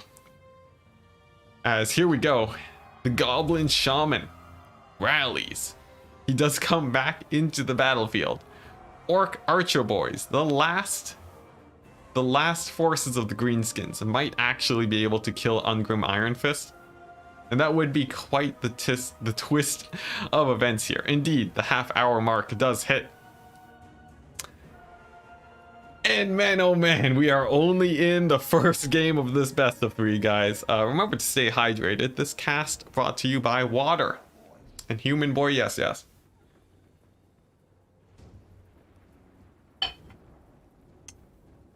Now here we go. Ungrim, he continues to move forwards.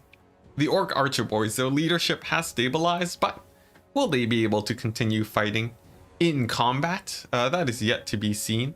If the dwarves do get pushed into army losses, that will be a nice boost to their leadership. But we'll have to see how that plays out. As the Goblin Shaman, he continues to run. Same with the Black Orcs, their leadership at -6. It looks like it's not likely that they'll be coming back as the white line draws near. Some goblins, they do route off the battlefield permanently now. They are completely off. And we'll have to see. Miners chasing Black Orcs since the better part of 2021, guys. They are continuing to run them off in the beginning of the fight, in the end of the fight, in the middle of the fight. This is what we come in to watch, guys, as the miners, their leadership is fairly high. What they'll be doing for Ungrim is tanking a charge from these archers. Since their melee attack is actually fairly low, if they don't get a charge, Ungrim will actually be able to survive for quite some time. Goblins should Hail Mary on the Lord right now, maybe. It's a bit of a risky situation. as a single hit from Ungrim will take him out and ruin the leadership bonus. And there we go, the Black Orcs are off the battlefield. The balance of power tips about 1 pixel in the favor of the dwarves, and here we go, the climactic show. It's gonna be the smallest battle possibly imagined. A single unit of the most beat up archers in the world up against Ungrim and some miners, supported with the leadership of a single Night Goblin Shaman with fairly terrible stats. If you take a look at his stat line, his armor piercing is 80 up against the 120 armor of Ungrim. This guy is going to need to hit him about 3 times before Ungrim actually falls. So despite how low his HP actually looks, he's not going to die immediately. Both armies walking towards each other. Guys, oh my goodness. Slowing down the battle as much as possible. I would have thought it was lag, but it turns out the players actually really want to savor the moment right now. And indeed they are. Both of them preserving the 0 vigor that they have. Walking actually won't give them more vigor. It actually just makes it so that your vigor doesn't decrease as quickly. So this actually offers very little benefit, as it seems like Grombrindle giving us a little bit of a saving grace, actually moving on to full dwarf movement speed of 28. Not very impressive, but here we go. The armies, they do come in towards each other. Will they win? Who knows? Hopefully someone wins. If this game ends in a draw, I'm gonna close the stream right now. But I've been hype casting this for 30 minutes. 34. And I will for another 25 if it actually does come down to this.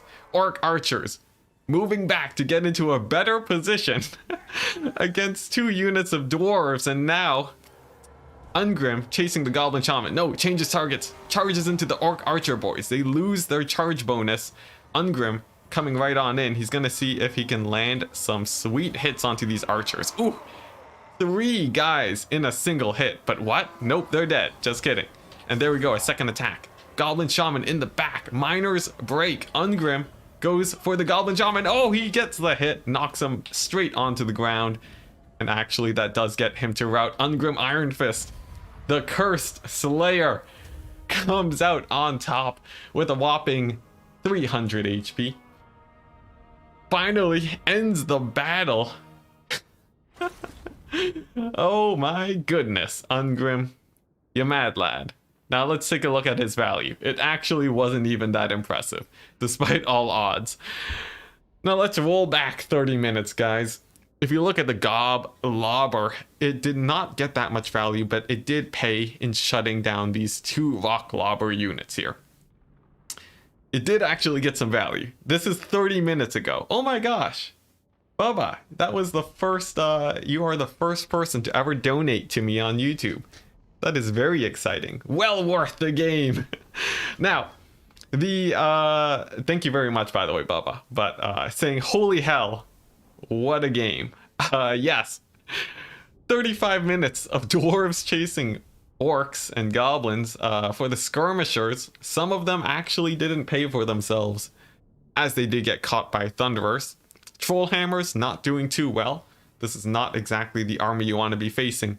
And if you look at the Black Orcs, the first one got chopped down by miners, I guess. It looks like it might be so. 1 miner unit getting almost 800 gold value. Suspiciously close to the Black Orc value.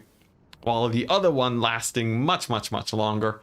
Chopping down the rest of the dwarf army. If you look at the River Troll Hag and the heroes here, they didn't do super duper well. And the Squig Hoppers actually doing okay. 1 unit of archers that survived until the very end of the game even got a single chevron for their duty. 1,100 damage. But I think that's enough of that game. I don't want to look at dwarves or greenskins anymore. But sadly, I think Voidlaw actually does have to play dwarves next. So that's going to be fun. Now, let's set up the maps. Morn, love your commentary and thank you very much, and for the $5 donation. Thank you so much, man. That is very nice. I do hope to continue the cast as we head on over to the next map, which is going to be Tower of Hoeth. Actually, one of my most favorite maps in the entire game. It's very balanced, it's very flat, it has some terrain. Now, back to the rules. We are seeing Voidlals playing as Tzinch. He has to play as the Dowie now. As yeah, that is how the Tzinch rules work. You have to play the faction of your opponent. Now he's going to be playing as the dwarves, banning Chaos and Skaven. Now, will Grombrindle play as the dwarves? I mean, as the greenskins. If he does, I will shed a single tear for our lives being spent here for another 30 minutes. But presumably not. Maybe as the Beastmen. That's definitely a good option. Definitely quite a few good choices here. Another 30 minutes incoming, coming right up. Let's hope so, guys. Remember, this is only 3 best of 3s. So these guys are like squeezing out the value for this cast today. High Elves probably. Ooh, that's a good choice. That's a good choice. Viking coming in with the meta strats. Probably one of the best options here, aside from Beastmen. High Elves just having a much more consistent way of winning here. Legion agreeing. Think so. Remember, no magic damage. Ooh, that's true. That is true. Grombrindle, if he plays as High Elves, because he is representing Khorne, he can't bring any healing or damage spells. And that is actually going to very heavily influence which faction he plays, because High Elves too actually have a pretty hard time fielding 10 melee units. So I don't know if Grombrindle can actually create a good enough High Elf army. We'll see. I still have high confidence. But there we go. He goes for High Elves nonetheless. Beastmen, you know, just not getting Khorne's love today. Instead, it's going to be the dwarves and the High Elves. And we'll see how it plays out. Hammond saying, Imric, let's go. That would be pretty hype.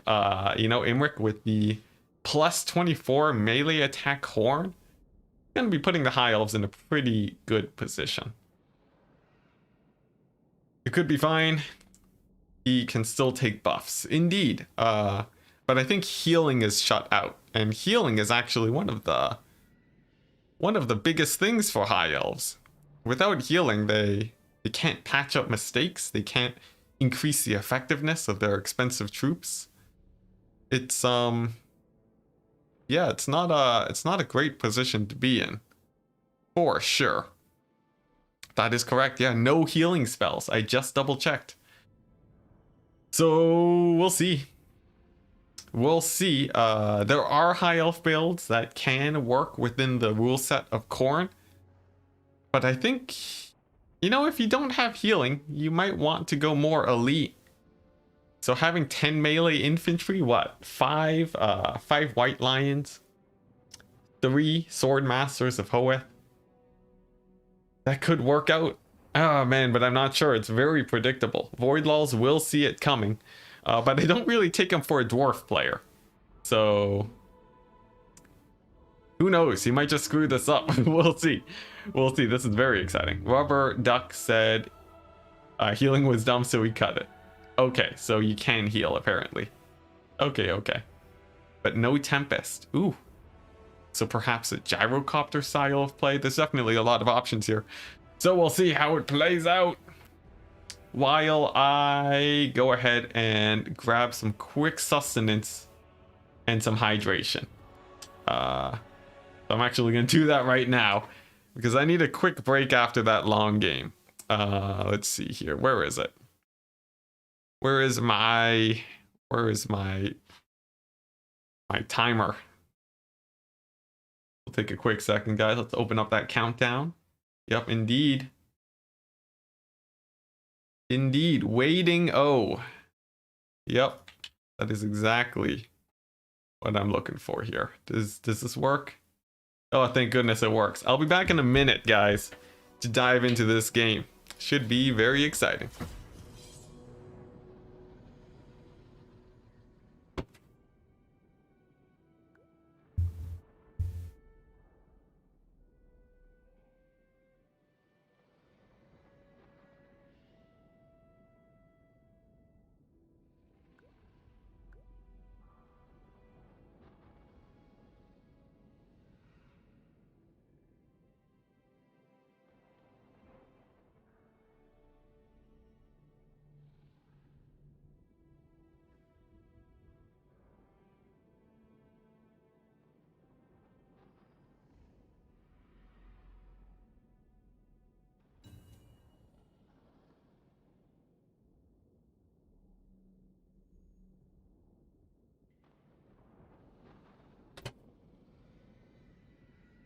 All right, and I'm back.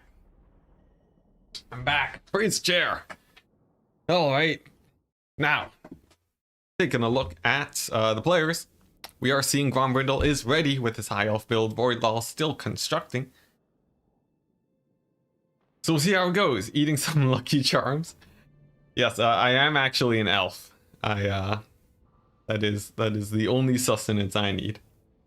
Banner rules: Grombrindle must take 10 melee units, fewer than 5 ranged, and can't take damage spells. Yep, Legion putting out the rules. Indeed, that is how it will play out.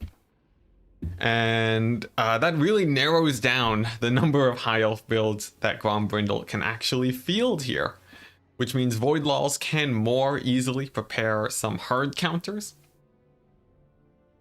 And that actually gives him a fairly nice advantage. I think the dwarves are still on the back foot in this battle, but I think they might have a chance. I would give him a 30% chance of winning here. Hey, Enticity, asking Ying, do you accept PRs for the ranked ladder? What's a PR? I have no idea what you're talking about. You'll have to clarify, but I'll keep an eye on chat.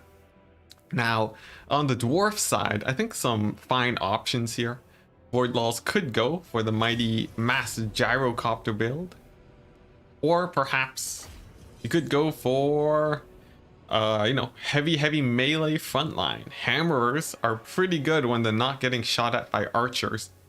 And I would imagine an armor involving those guys could do pretty well. A pull request. Oh,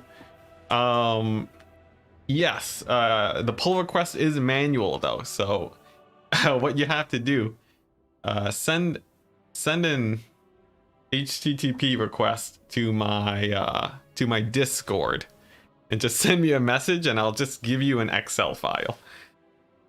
Yeah, the bot is not designed as well as you might expect, so I'll email you a CSV. Yeah. Look, I've only programmed for 2 years, guys. I don't know my lingo. I've played more Warhammer than I have worked on programming. Think about that for a second, guys. Think about that. That is wow. You know what? I'll stop thinking about that and instead go back into some matchup analysis. Voidlaws is definitely taking his time. A good sign for Grombrindle, because it does mean that Voidlaws, he doesn't have a preset build. In fact, I think most people don't really know how to play this matchup. So a good choice from Grombrindle to start off with dwarves. As yeah, I've never seen Voidlaws actually play them. Cheese for the Cheese God, perhaps. Dwarves actually being one of the most cheesy factions in the entire game, if not the most. He could go all in on a strategy, which is why I think they always do have a chance of winning with a strong enough hard counter. Just the problem with high elves is that you need a very, very strong hard counter if you want to actually win some matches. So we'll see.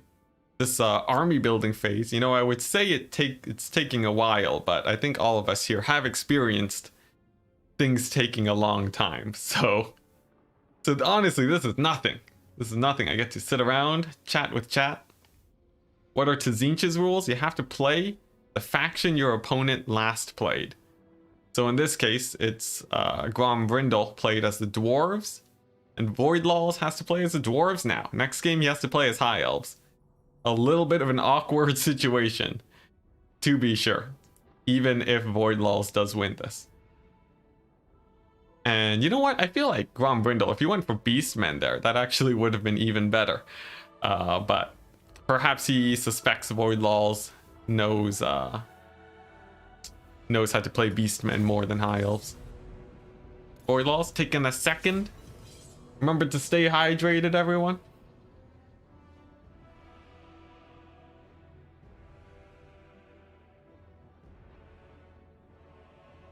That's correct. The winner will be facing against Rifle Shuffle in the finals. And I think Human Boy, yes. Saying, yeah, in game 3, Voidlaws will have to play High Elves. All goes to plan, maybe or not. Mass Brimstone Gyros with a small group of force could be good, says Sergeant Spaghetti. I think so.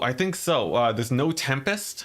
It's mostly melee infantry. The problem is, though, Brimstone Gyrocopters are actually pretty bad against infantry. And they're pretty bad against High Elf Cavalry, strangely enough.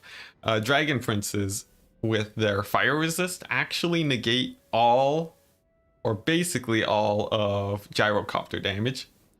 They will, your Gyrocopters will run out of ammunition before they can kill a third of the Dragon Princes on the field. So it can actually be a pretty bad idea. And given that Grombrindle has to go mostly melee and mostly infantry, I actually think Steam Gyrocopters could be more, could be better here. Yep, Voidlaws, he's taking his time. Indeed, as we all know, this is the most high stakes tournament known to man, with the bigger than the Warhammer World Cup, bigger than any League of Legends tournaments or CSGO. The stakes are high in Voidlaws. He's making sure he has the right build for the job. But I think we've all been there before. We've all been caught out without a build and just need to try to throw something together. Not to mention extra rules that he has to account for. I wouldn't blame him. You do want to make sure you don't just throw the game entirely. Or perhaps something came up. Maybe his laundry machine just started spilling water everywhere. Who knows? Let's see. You're saying you wouldn't like to have to charge at a legend weapons doom stack. What's going on in chat? Void needs to meme. Honestly, memes are not the worst here. I think that could be the key to victory that he's looking for. But we'll have to see as we do finally load on into the game after a rather long match. Here we go. The setup is here. We are on my favorite map in the entire map pool, with some interesting terrain features, symmetry, and a nice wide open field. Fairly good when it comes to the Proud Dowie. And this should be pretty disadvantaged for the High Elves here. See, not Hadries talking about hammers and flame cannons. That would be very exciting, and actually a fairly nice counter to a mass infantry build on the High Elf side. We're seeing some predictions on organ guns, also very fun. You know what? Let's just see a pure artillery build. I think that might be the way to go. Hey, Mr. Phoenix. Sure, I think that's how you say that. Hello! And here we go, we have loaded in to start off with Grombrindal's army.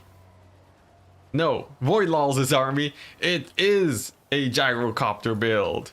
We are seeing a gyro bomber, 2 brimstone guns. No, count them, 3. 2 units of gyro bombers, which do not do fire damage. These guys will actually kill dragon princes. A unit of trollhammer torpedoes. And the lopsided box. What is this? Come on, square up your angles with a hero core of Grombrindal and Felix combined together, some trollhammer, some blasting charges, and it's just going to be Longbeard great weapons. Now, they're not the worst ever in combat. In fact, they do fairly well, but they will lose out in a grind against high elf units. We'll see if the blasting charges do manage to support in that situation. For the high elves, what is this? A Lithanar representing Khorne today. Gonna be helping out the infantry to make sure that they do not die immediately, but gotta be really careful with this guy. He does die to gyrocopter brimstone guns and gyro bomber, so if he gets gooned out, that would actually be pretty unfortunate. The infantry line is going to be White Lions mixed with Rangers and a single unit of Sword Masters of Horth with a forest flank.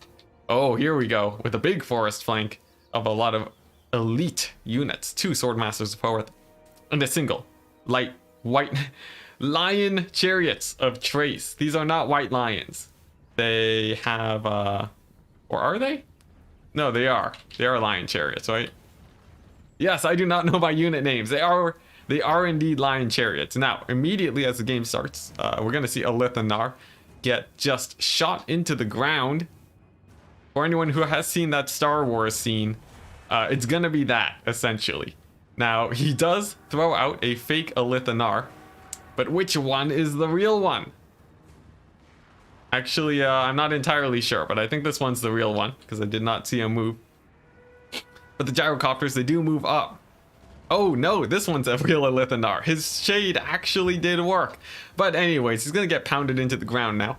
And that's actually gonna be a pretty bad situation for these chariots here on the side. Plus the gyro bombers are extremely efficient against they're extremely efficient against high elf infantry. And already I think this is a pretty bad situation for the high elves. And there we go, a Lithanar, just leaving a trail of craters behind him. As he runs for his life, he fires another shot, but if you're not killing gyrocopter models, it doesn't actually make too much of a difference. Now, interesting note, he leaves a Lithanar alive. This saves the leadership debuff for a later point in the battle when the fighting actually gets started. And this is actually a really nice touch, intentional or not, to make sure that the high elf leadership takes a little bit more of a hit. That is true. A lot of ammunition was expended to take out a Lithanar, but the ammo's still fairly good. And actually, what is much more important are the bomb drops. Once the bombs hit, it could spell doom for the high elves. Now the chariots, they do move in. They come in with a mighty 30% missile resist, I believe. Come on. Indeed, 30% missile resist. Oh no! And the game slows down. Now, this is pretty common here. We'll just let that solve itself. But, yeah, just taking a look. These chariots, they are on a very tight timer. They do buy time for the infantry to advance, but the engagement is going to be a little bit shoddy. In fact, I would expect the sword masters to have a really hard time, and already I think the dwarves have secured a mighty advantage here. If you look at these Longbeard great weapons, they do have charge defense against large, and that will help against the lion chariots, plus the troll hammer torpedoes. That's going to be pretty brutal, I would say. Yeah, these chariots won't be holding up too well. A big volley does come down, actually doing less damage than you would expect. I think a few shots simply missed in that situation. And here we go. The chariots charge in straight onto the face of these Longbeards. Not a great charge. And they have to disengage. They get a little bit of damage, but a nice flash bomb from Grombrindal slows them down. And it looks like, there we go, chariots down to half HP. They're not getting healed either. And they're going to be routing off the battlefield. Now that's a very big loss. A couple thousand gold lost on the high elf side already. And now the front line engages. Nice hold of the blasting charges, saving their ammunition for the more expensive white lions of Trace. Troll hammers instead firing. Their slight hill position actually letting them hit these high elf units. The white lions, they move on in. Will they be able to grind down this army? A little bit of plumping up on the high elf infantry, and now I would expect the blasting charges to come in. Meanwhile, the lion chariots, a very elite unit, do manage to come back. The sword masters getting bombed out, but there we go, a huge blasting charge volley annihilates those rangers. They are off the battlefield, but the strength of the high elves does kick in. White lions do not take a lot of damage from blasting charges. Their high armor and their high missile resist do pay off quite well. And it looks like these longbeards, they might rout off, but they're barely holding on. The strength of the dwarves really kicking in. And that might be able to pay off with the high elves here. And man, oh man, look at that. A brutal, slow march of those sword masters. And Grombrindle decides to tap out. Wow. Look at that. That game ended so quickly, and if we look at the value of the gyrocopters, indeed they paid for themselves. They were uncontested the entire game. They, man oh man, did they really do some work. The blasting charges, even with a bit of extra ammunition, still paid for themselves. And look at Elithanar. The damage value makes it look like, hey, he did okay, but he actually killed no gyrocopters. Absolutely useless, Elithanar. You would have been better as Imric, actually, just for the fire resistance. And taking a look at the rest of the army, yes indeed, they did quite badly. I think most can expect. So let's go ahead and throw up the blocker. Change the score. Voidlaws coming in with a victory, bringing us to the first ace match of today. Here we go. Yeah, very standard. Actually, not a very standard dwarf build. Just really abusing the fact that the high elves could not bring a lot of their traditional counters. Perhaps Grombrindle had gone for more anti-air, it would have made a different story. But the fact that he had to bring a whopping 10 infantry really was not too great for him. Just, yeah, 10 infantry is rough. That is really rough. Poor high elves. Oh yeah, he had no mage because he's Khorne. That's real bad. But in this next match, Voidlaws now has to play as the high elves with 2 bands. And what's it gonna be? We shall see as soon as I set the map. It's gonna be Ashen map with some slight terrain features, but nothing too impactful. Were archers banned? They were limited. You could only bring a very small amount. You don't know the format, but was that not super unfair? Well, actually, with the way this is set up, Grombrindle had a pretty nice counter pick. Essentially, in this format, Voidlaws had to go with dwarves because that was the first army Grombrindle played. So he could have gone for as hard of a counter pick as he wanted. Choosing high elves and running into a hard counter for his infantry was his own doing, unfortunately. And also this tournament is fairly low stakes. We're just here to have fun and to watch something very off meta today. Yeah, indeed. This is a very unserious format. Although I do like to note this is the largest tournament we have ever seen. Now, what is Grombrindle going to do against the forces of the High Elves? I'm thinking he has some pretty nice choices here. High Elves, they're a pretty nice generalist faction, but they have a couple matchups that they wouldn't feel too comfortable in. And I'm wondering how Grombrindle decides to play it out.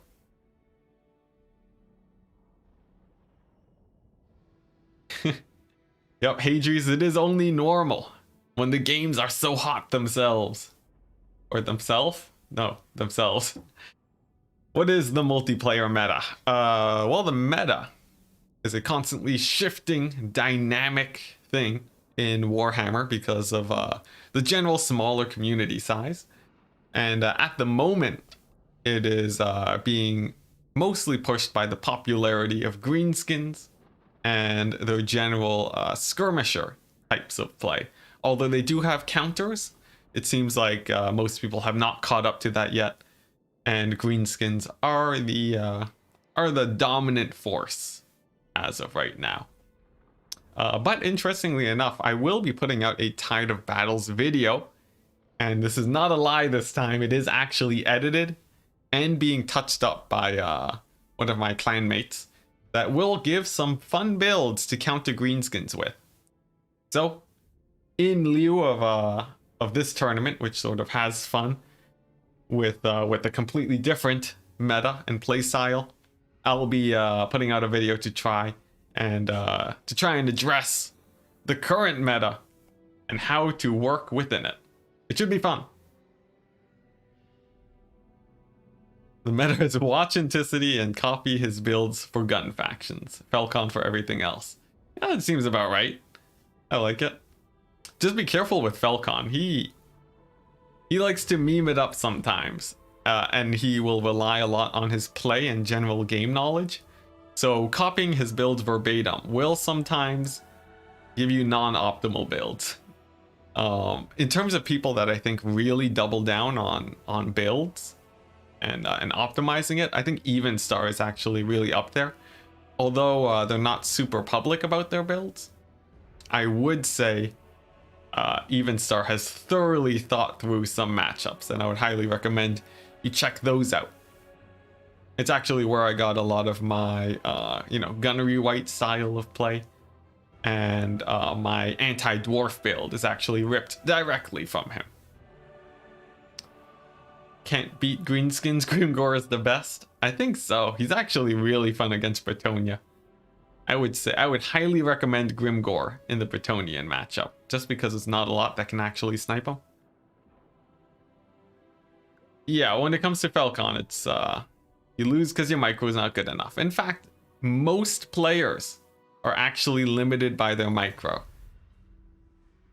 So, something very important to keep in mind of, or at least decision making. Making the wrong decisions in battle, losing your lord, all very big mistakes that you want to avoid before you really dive into the tighter nuances of the game. Use Frost Phoenix like Falcon and be a champ. I haven't actually seen that, but I imagine his Frost Phoenix micro is pretty ace. It's super refreshing to see such a format. Ah, well, you can thank Human Boy, yes, for that. They have set this all up. So, yeah, very nice and special thanks to Human Boy for doing all of this. This is very hype, and I've been having quite some fun with these games.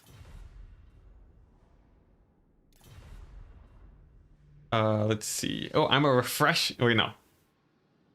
I am shining as a caster. Well, thank you very much, Conrad Kerber. Very much appreciated. Dark Gods Chosen in Game 3 is going to be amazing. Yeah, indeed. Indeed. Oh, just noticed something.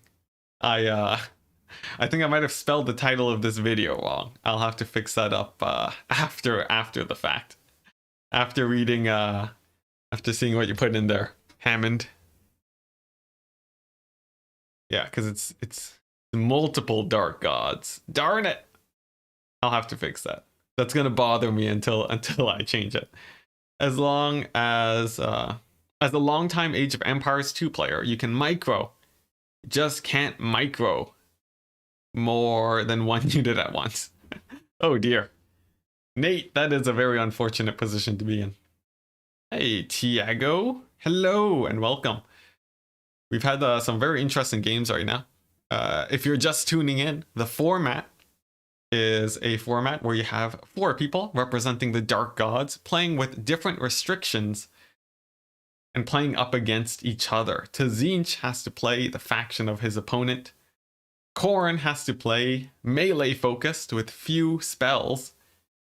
Nurgle has to bring in the single entity monsters and regeneration, while Slaanesh has to bring 3 of everything and really just double down on your single entities and your heroes. One might say you have to bring an excessive amount of everything.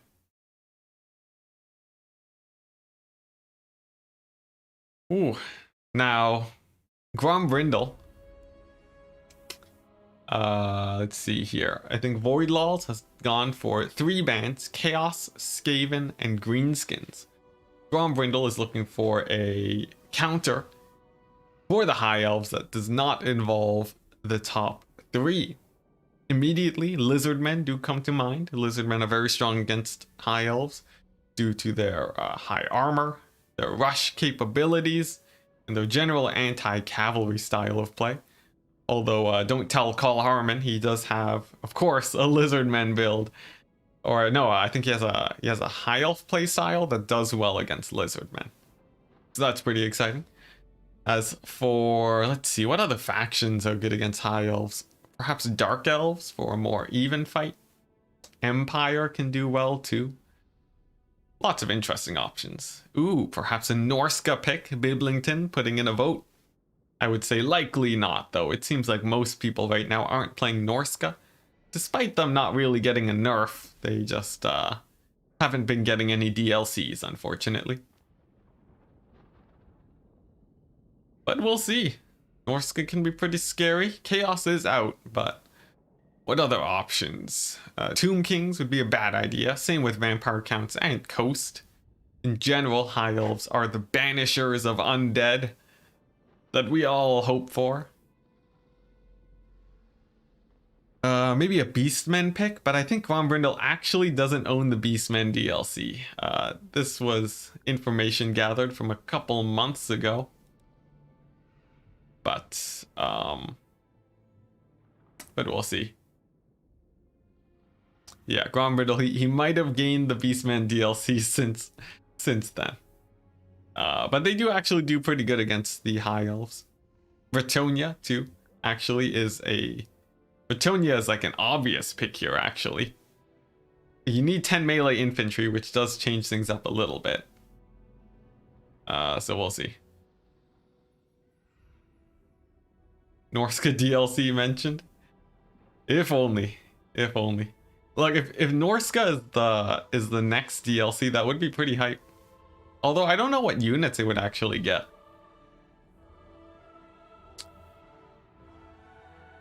He played Fire in Vikings War on Islands. Oh, okay, just some people chatting with each other in chat. Alright, so let's see.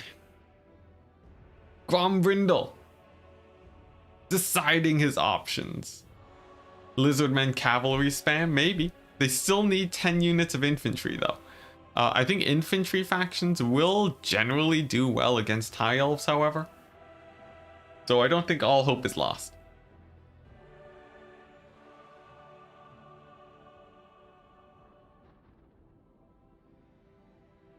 Let's see. You're saying Norska got a massive nerf to Seafang and their pendulums, like everyone.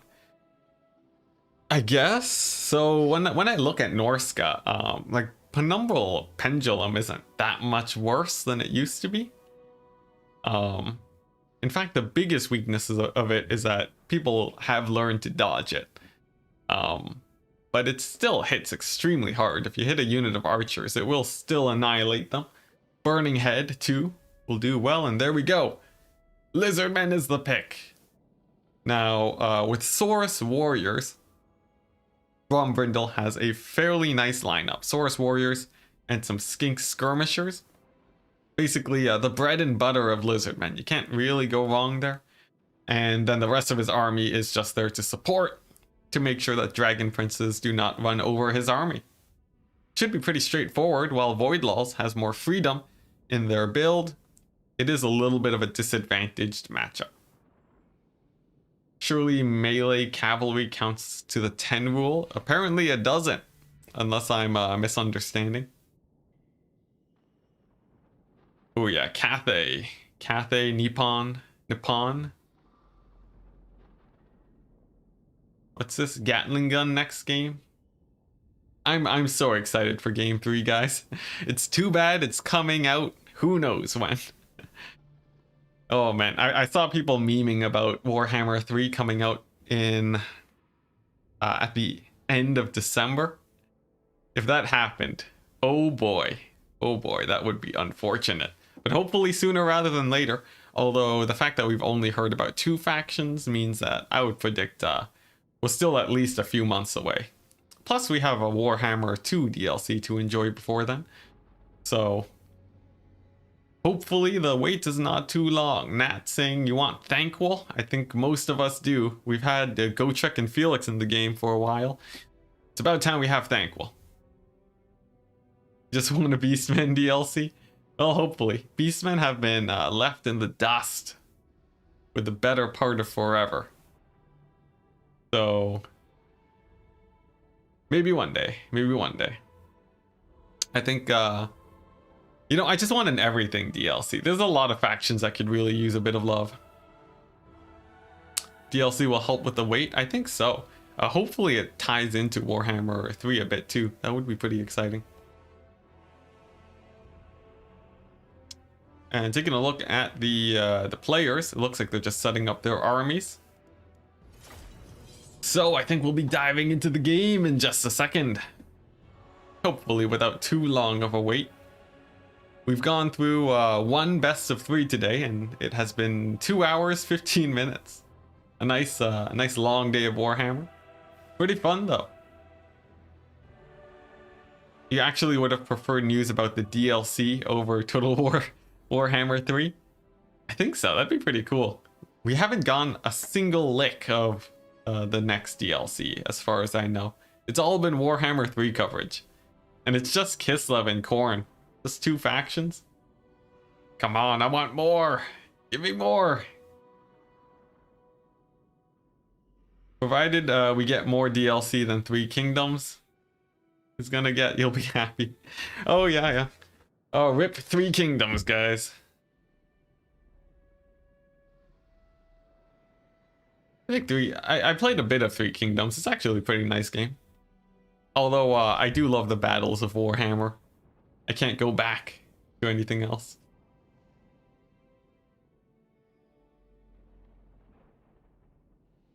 Let's see. DLC comes out. It's Kislev versus Khorne in Warhammer 2. Oh man, Nate. Don't get me too excited. That would be... Do you know how hyped that would be? Do you know how exciting that would be? Oh my goodness. And then what? Ogre Kingdoms and Chaos Dwarves are the actual 2 filler factions when Warhammer 3 comes out? Like, screw all the other factions. I would take that in a heartbeat. Oh man, that would be hype. That would be really weird in terms of their marketing though, but oh man.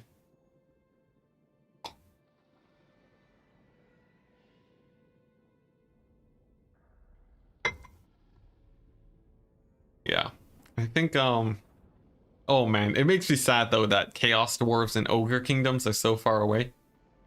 Fingers crossed that one of them is part of the pre-order setup. Like real fingers crossed. But I don't know. We'll have to see.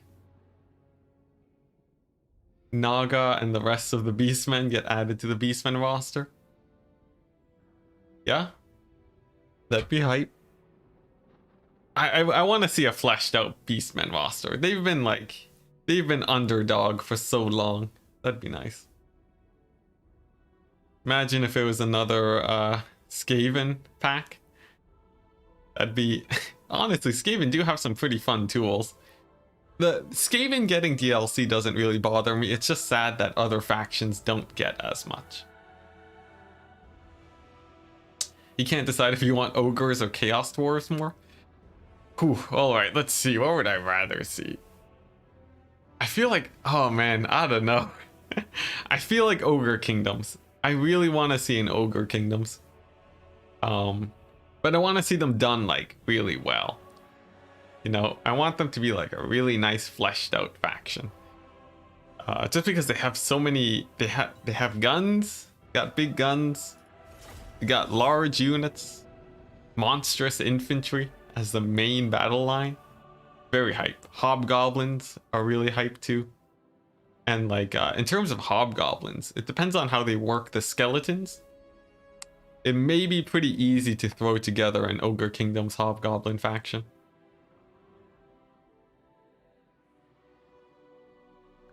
Human boy, you say Skaven getting DLC bothers you and they're your favorite. Could see that. That is very Skaven of you. I forget those two. Give me Astalia. Okay, tell me what's the difference between Astalia and Empire? I feel like they're pretty similar. Unless you're talking about Golden Company business, in which case they basically have everything. And that would be pretty hype. You're really interested how the Ogre Kingdoms will turn out. I think Ogre Kingdoms are gonna get cheesed into oblivion. Sort of like how we see dwarves and vampire counts today. Vampire counts don't have ranged. Dwarves, they're all armored. They're really easy to hard counter. And I think that's going to be Ogre Kingdoms. Unless their hobgoblins are just really strong. But then that would be a sad way to go. Ogre Kingdoms just being a hobgoblin faction? That's not exciting. So we'll see. I could see it getting screwed up pretty hard. As for Chaos Dwarves, I don't think they can really go wrong there. Chaos Dwarves are going to have single entities, ranged, high armor, and low armor troops. That's basically everything you could hope for Chaos Dwarves. And I think Vanilla Bear subscribing. Thank you very much. I don't manage to catch most subscription messages, but when I do, I like to show my appreciation. Ogre Kingdom's got literally the best gunpowder faction. Well, let's see. People say that a lot about gunpowder factions. Will they have more powder than Coast? If they do, I'm totally playing them, but I'm skeptical. I know that they have cannon infantry. What's it? Lead Belchers? Yeah. I'm gonna run like Lead Belcher 20 stacks in campaign, 100%. Demon engines? Yeah. Chaos Dwarves? Oh man. Gonna be hype. Oh man, it's gonna be so hype. Missile chariots, except they're artillery chariots. Although we've seen so many artillery chariots recently, I feel like they're getting less special in my mind. You know, like Empire has artillery chariots. Kislev is gonna have it. Khorne has artillery chariots. Like, who doesn't at this point? Astalia has cooler lords than the Empire. It'll be an Empire DLC. The Astalian Lord Empire DLC. Just give them some fun lords. Maybe some cool spellcasters. But the Empire Lord list is actually really well done. All of their lords are viable, except for Gelt, I guess, and the generic lords. But like, we see 3 Empire Lords getting played.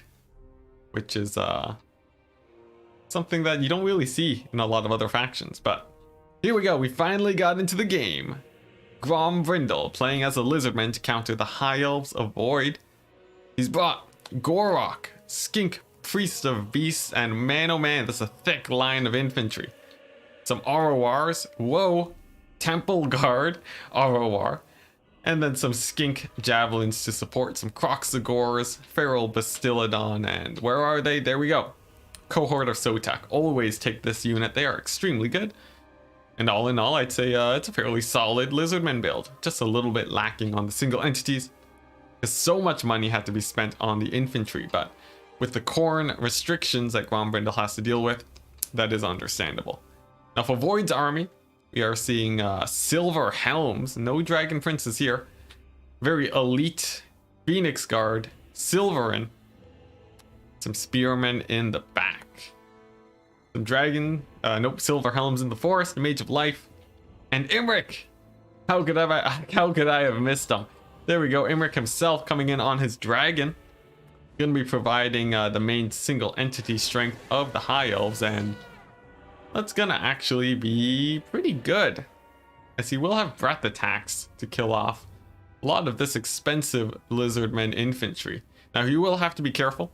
Skink cohort javelins will tear apart Imric quite easily if he's not too careful.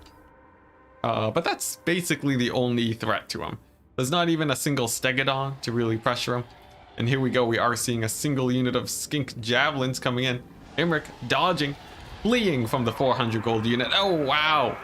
And a manticore getting summoned already. Now this feels a little bit early. I don't like to say when misplays are made by the players, as obviously they are both very skilled. But I don't know if this manticore summon actually... Okay, you know what? Here's an idea. Summoning the manticore early does actually allow you to summon the next one when the battle gets started. This allows you to have two at the same time at the most critical point in the battle. And that could actually play a rather large part in keeping Imric away. Hammond calling the game already, saying GG, game's over. I don't even know who you're cheering for at this point, but here we go. Silver Helms are moving in. They are engaging the skink cohort, who do pull away.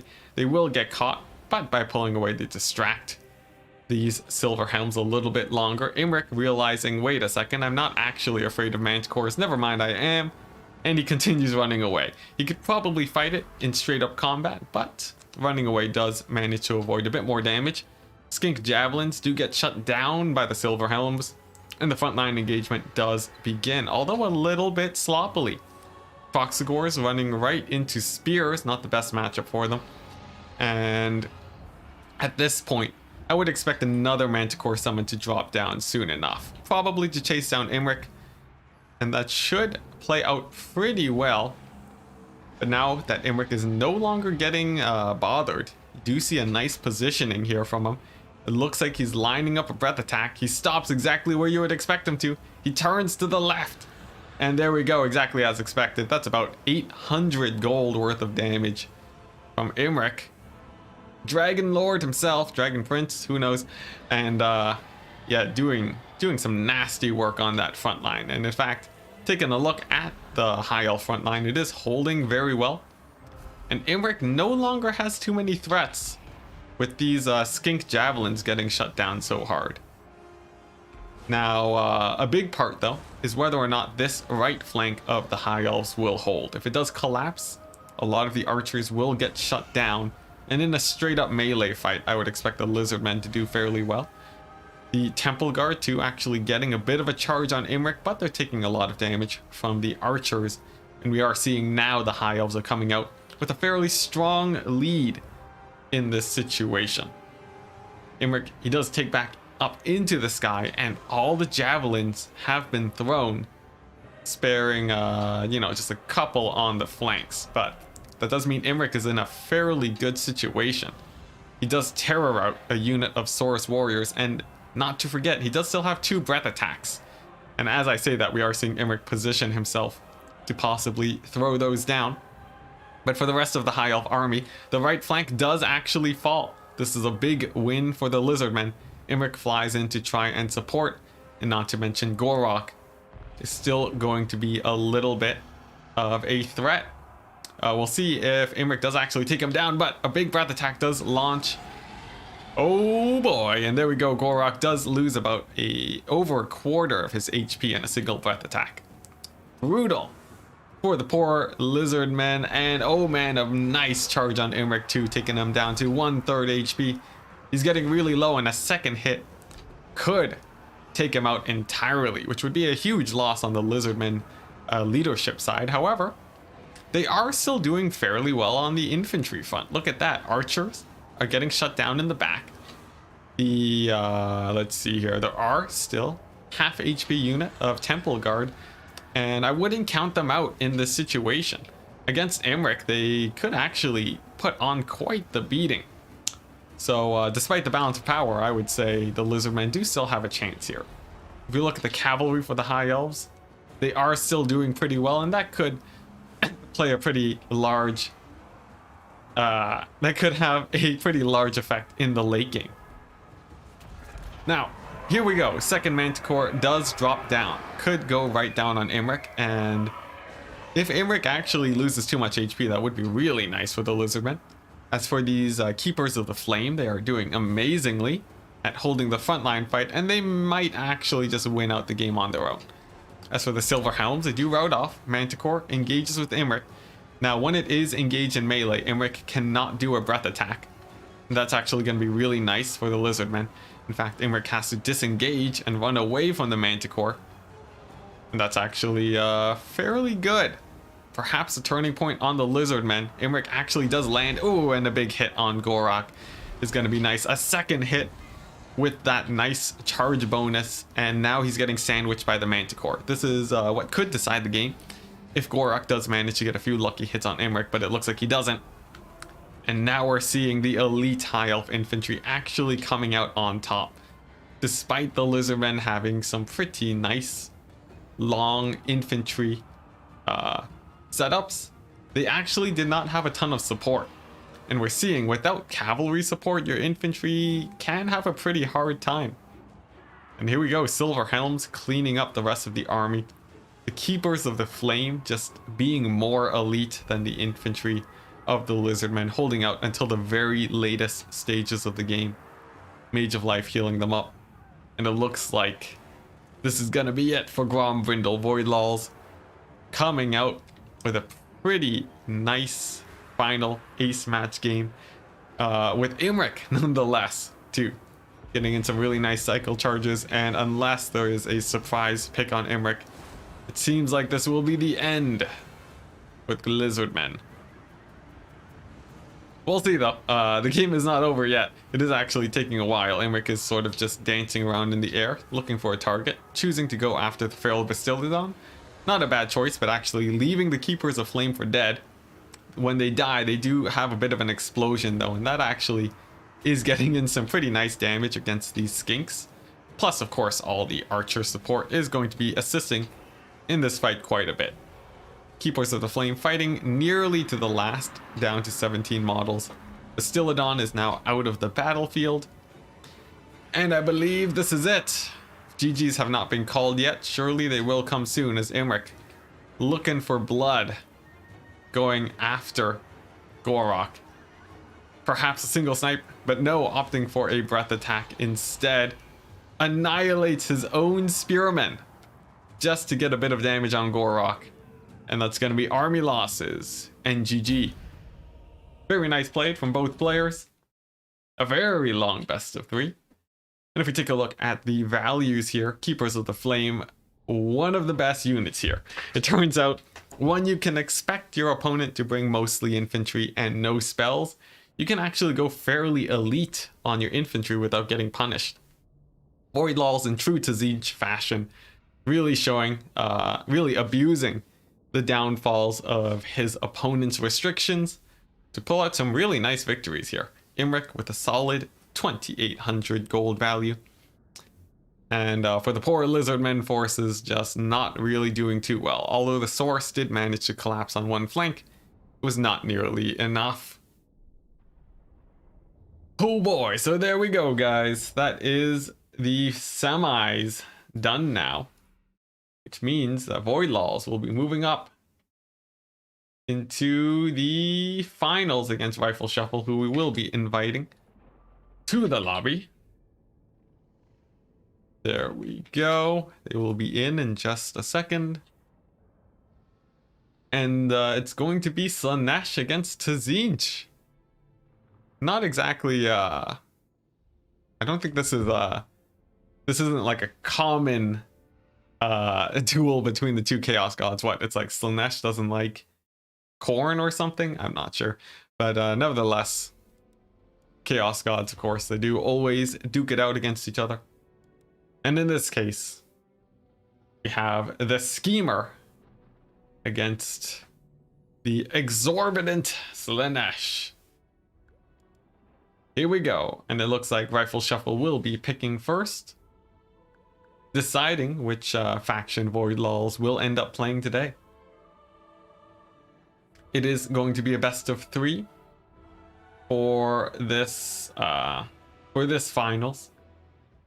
I think the tournament has gone on long enough. And of course, it's not very high stakes, so a bit of RNG in the finals is warranted. A little bit of chaos, one might say. So it should be good. You doubt the Chaos Gods genuinely like anyone? Yeah. I guess a battle between any Chaos God and literally anything else is lore accurate. Even themselves, perhaps, but maybe not. Yeah, Gorok is he's sort of just a melee foot lord. I would have actually loved to see a foot what's his face? A foot Krokgar with the Hand of the Gods and just see him annihilate Imric. That would have been pretty hilarious, but this'll do. There you go. The Schemer versus the Reveler. Nice. Thank you, Virtual Magi. Coming up with much better lines than myself. So, here we go. The finals. They begin. It looks like Rifle Shuffle is still deciding which faction to pick. It's interesting when you're facing against Tzinch, you have to worry about your own rules along with your opponents. So you want to pick a faction that's bad. That is also strong in your own rule set. It's a little bit strange. But that is the way of Tzinch. He will make you will have to think very hard to try and beat him here. And we continue to wait. So how's it going, chat? How are you enjoying it? Do you prefer Tzinch? Do you prefer Slanesh? Two factions that we haven't actually seen for Warhammer 3 yet, which I am very excited for. Particularly Slanesh for their mobile units. I just hope they don't become another Beastmen where everything is way too glass cannon. You remember to pop, you remember all buffs pop Gorok versus Sigvald. Wasn't even a close fight in the slightest. But for who? Does Gorok beat Sigvald? I think some of us in chat will know that Imric can beat Sigvald if you have good enough RNG. Rifle's greenskins were devastating. Ooh, that'd be exciting. But if he plays greenskins, he lets Void Lols play greenskins. So it's a bit scary. You probably don't want to give Void Lols. Faction War winner is his main faction. Sigvald deleted Gorok. Aw, rip. So he's not even a good foot lord. He's no Grimgor or Imric or Sigvald. Cheering for Slanesh, basically just not to siege. Yeah, for anyone who's played Magic the Gathering, I can appreciate someone who dislikes blue. Any faction here that has actual army composition restrictions. Yeah, that's true, yeah. For Tzinch, it's more you have to play against counter picks. That's the main problem. Oh, Alpine Ridge is the map. Oh, whoops! I have not been doing my admin duties. Let's see, MP Alpine Ridge. There we go. There we go. Map is set.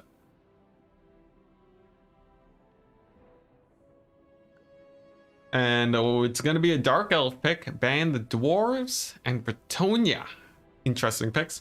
Dark Elves traditionally don't ban Dwarves.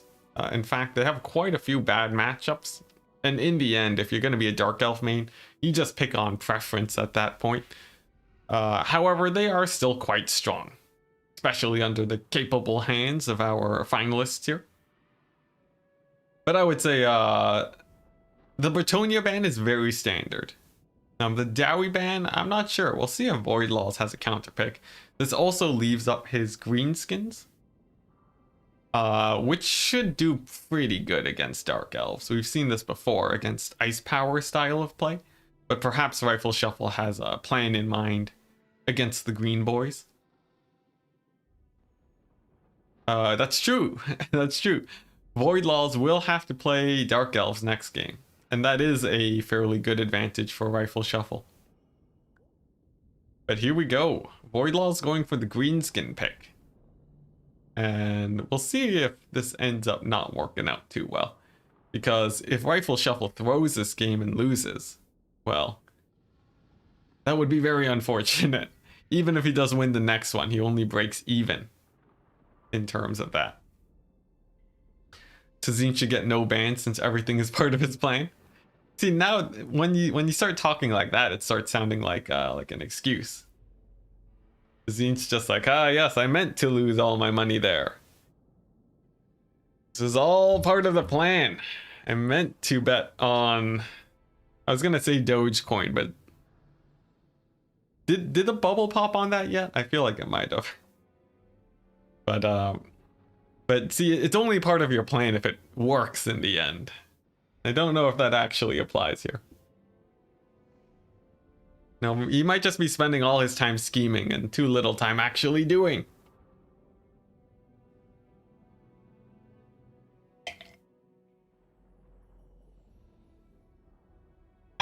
We'll see. For now, Void Laws does get to pick his main faction with no restrictions. Meanwhile, Rifle Shuffle, playing as Slanesh, has to bring 3 ofs across the board, which means off the bat, it's going to be a pretty disadvantaged situation for Rifle Shuffle.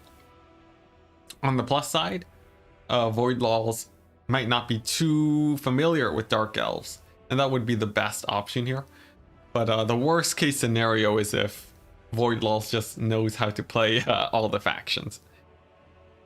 In which case, that would actually be a good representation, as usual, of the Chaos Gods. So all we gotta do now really is sit back, relax, and see if that happens.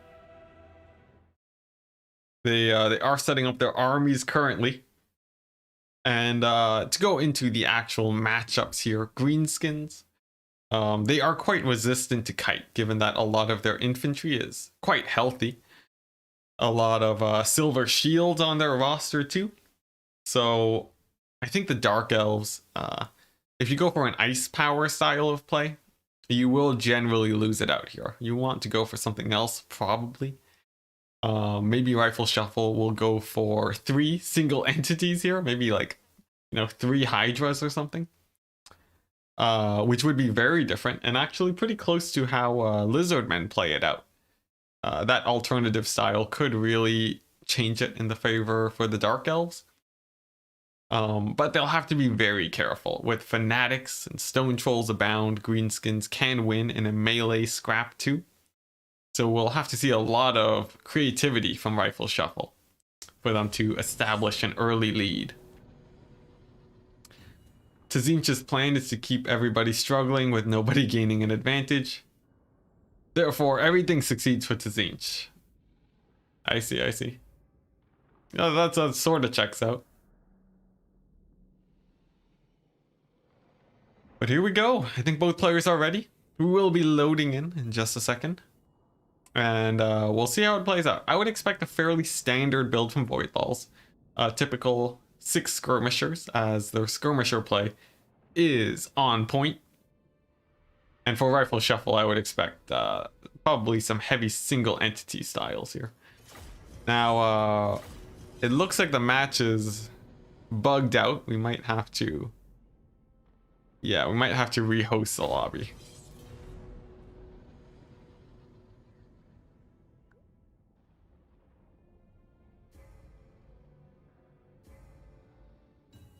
All right. So yeah, I'm going to go ahead and rehost because the lobby appears to be broken. So let me just let me go ahead and do that. Let's see. Rifle Shuffle. So while we set up the lobby, I would like to thank our sponsors for today. Morn and Morn and Bubba's Big Blast coming on in, supporting the show. Because I'm not gonna have any actual company sponsors, that's for sure. Let's see, Rifle Shuffle and Void Laws. There we go. Both players have been invited, and the map is gonna be MP Alpine Ridge. All right, technical difficulties, guys. Charybdis and Chaff, let's go. I'm excited for that. I'm really expecting some sort of Hydra multi-headed based play. That's gonna be pretty good. It also seems like the players have swapped positions, so I will unfortunately have to reposition their names. Okay, that took a lot less effort than I would have thought. And cool, the players are in. They can ready up. We'll see how this goes. What other, I wonder, are you allowed to bring multiple RORs as Slanesh here? I imagine maybe not. Single entity monsters is increased by 1. I'm not sure, it doesn't specify, but I imagine you can only take 1 ROR. Sorry, the game slowed down a bit, hoping the finals run more smoothly. No problem. It means we get more content. For better or for worse. Oh my gosh. Nate Garrett. $6. One-upping everyone by a single dollar. Thank you very much, man. Your support is very much appreciated. No comment, too. You had one moment to share anything you wanted to say. But there we go. Still very much appreciated. And as we load into the game, let's see what our players have decided to bring. Now, it could take a hot second, as I think Void Laws will sometimes lag out a bit. But as soon as we're in, we're going to take a quick peek at the Dark Elf army, because the Greenskin army is, let's be honest, we've seen it before. And the Dark Elf army is where the hype is going to be. I want to see Charybdis. Or maybe you might go in Ice Power style, except with 3 Manticores. Who knows? Slanesh's number. I see. Is it? Is it actually? You could add some sense in there to really spice it up. But here we go. Okay, Greenskins, we've seen that before. But the Dark Elves, what are we seeing? Would you look at that? It is actually fairly elite on the front line. 3 Blackguard of Nagaron, 3 Dread Spears, nope, even more. About 5 of them, with 4 units of Dark Riders and 3 units of Dark Rider repeater crossbows. Sadly, no Charybdis. The Lord, gonna be Marathi, and it's a pseudo kite build with a little bit of elite infantry. An interesting pick, but we'll see if they get punished by the 6 skirmishers. Oh, Void Laws, it's gonna be a mix of Wolf Rider archers and probably some Spider Riders. Indeed, we do see some normal Spider Riders with some skirmishers too. The troll situation here is gonna be 2 stone trolls, River Troll Hag, Night Goblin Shaman, let me guess, Vindictive Glare, indeed, with Warzag too, with a net to stop any kite-based shenanigans. Some big guns, some goblins, and of course the fanatics. Now, the big plays that are going to come down is whether or not those fanatics actually connect with the Dark Elf infantry. My predictions? Likely, very likely, as there isn't very much to deal with the fanatics, but we'll have to wait and see. Of course, the cavalry could support in that situation, or you could wait with the Blackguard before engaging. Now, neither player really sees each other right now, so they're sort of just marching their skirmishers directly over the hill. These goblins might run into a bad situation, but it looks like they do spot the forces on the other side of the hill before getting caught. And they get a little bit of peppering damage, retreating as they do. And now it's up to the Dark Elves to advance, because at the moment, the Dark Elves, they will be slowly worn down if they don't seek an engagement. They won't really be getting value until these Dark Rider repeater crossbows manage to start firing. And that could possibly take a bit of time, as these skirmishers will be continuously pushing them back. Vindictive Glare hitting Marathi too, not the most cost efficient, but still pretty nice poke over the course of the game. And so far we're seeing the Dark Riders have been tanking the shots surprisingly well. They do come with bronze shields, but I would have expected them to take a bit more damage over the course of the battle, but I guess they just they can hold out fairly well.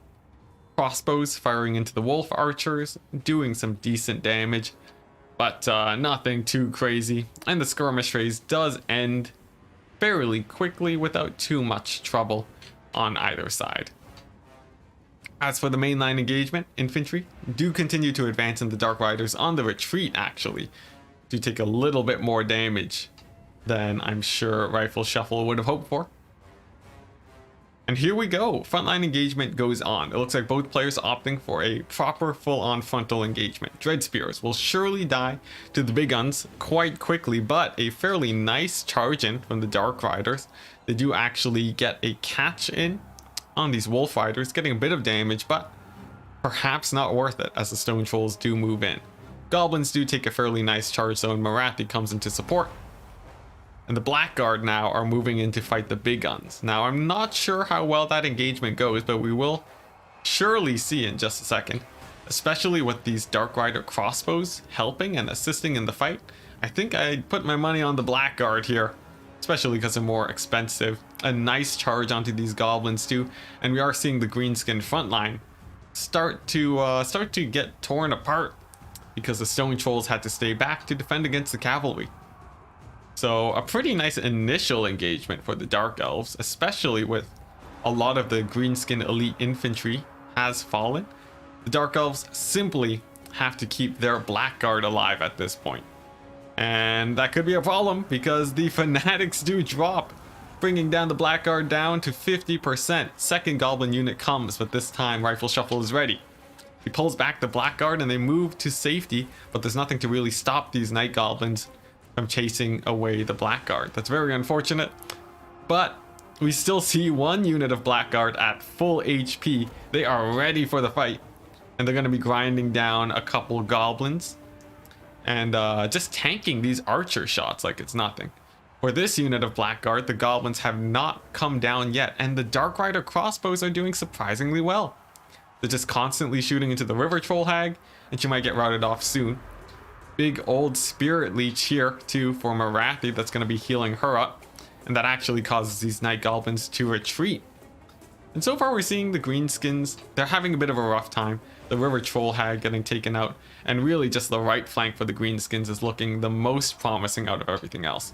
What's really bad though, Warzag, a really nice sniping attempt coming down on top of him. Marathi getting him down to half HP, and another misplay like that, and the Greenskins could potentially see a mass rout on their hands. As for their skirmishers, they've actually mostly gone into combat. They're running out of ammunition, and they'll be getting less useful over the course of the game. Fanatics do drop, but they actually miss the Blackguard. Very unfortunate for Void Lulls, and we're seeing now Marathi really come into her comfortable situation for her, as she can just take basically any fight she wants. As long as she doesn't get surrounded by Stone Trolls, she'll be doing pretty well. Engagement back here going fairly evenly, and what's most important is that these two units of Dark Riders continue firing and stay fairly safe. And here we go, potentially a big play. Marathi getting caught by some Wolf Riders, running away not because of the Wolf Riders but because of the Trolls that could surround her in the worst case scenario. But if we look at the Greenskins, both Fanatic units are shut down, which means that they have to deal with these Blackguard the good old-fashioned way. Not exactly impossible, as two Stone Troll units are still alive with Greenskins, and the Dark Elves only have 2 units of Blackguard left. They'll really have to rely on Marathi to do well in this situation, which is not impossible. Marathi is quite a beast herself. So here we go. Goblin Wolfrider archers get routed off. It looks like ammunition is low enough or it won't really play too much of a part, and Marathi makes a big engagement on the stone trolls. Perhaps a little bit risky, but perhaps Soul Stealer bait, and indeed it is. Soul Stealer does drop. It looks like it might clip Wurzag. Oh, and it barely clips Wurzag. Look at that. Important to note, when Soul Stealer touches your unit, it will stick on them for the rest of yeah, it will continue sticking on them for the rest of the cast. So even if you do move out of it, it will keep doing damage. Some nice hits onto the stone trolls, but actually less damage than I think Rifle Shuffle would have hoped. Vindictive Glare, friendly firing a couple Night Goblins. Not the best Vindictive Glare ever, but it does hit Marathi for some nice damage. And we are seeing most of the Dark Elf cavalry now getting caught out. So it is actually just going to be the Blackguard fighting it out, but a solid catch on some Stone Trolls actually routs them off. However, it doesn't matter. Marathi is on her last legs, getting clubbed down by a River Troll Hag. Now that's embarrassing. However, she does rout off the Troll Hag before routing off herself. Not terrible. Ooh, a missed soul shot onto Wurzag actually means he will be much less pressured this game. And oh, a Vindictive Glare targeted on Marathi, and then overcast damage on the Goblin, but he might still fire anyways. Wurzag shoots at Marathi, and even the River Troll Hag comes back too. Now this is going to be devastating, and there we go. Marathi does go down, and surprisingly enough, we do see Blackguard routing off the battlefield. Very, very unfortunate for Rifle Shuffle. The loss of Marathi just really hammering his leadership. And in the end, despite getting some decent trades, it seems like the Blackguard just did not really pay for themselves. The Fanatics did amazingly here. They are great against elite infantry. And in this case, there wasn't really anything to shut them down. The Dark Riders were occupied with other tools that really helped out the Greenskins a lot. Now, what was really good, these repeater crossbows did amazingly. At least two of them did. But in the end, they were the only units that really paid for themselves. If we look at the Greenskins, their skirmishers did great, having no real counters. This is why the matchup is bad for Dark Elves. And that's basically all the Greenskins needed. Let's open up the blocker. I saw some questions in chat. I'll get to that in just a second. So that's Void Laws taking out the first victory, but now he has to play as Dark Elves. He ordered a Death Hag, but got a Troll Hag instead. Oh man, she was so close to routing off, but I don't think it would have mattered even if she did die. I think Rifle Shuffle really needed a solid pick on Wurzag if he wanted to win it there. And the next map too, it's going to be Iron Sand Desert, a very nice flat map. Very, very flat map, should be fun.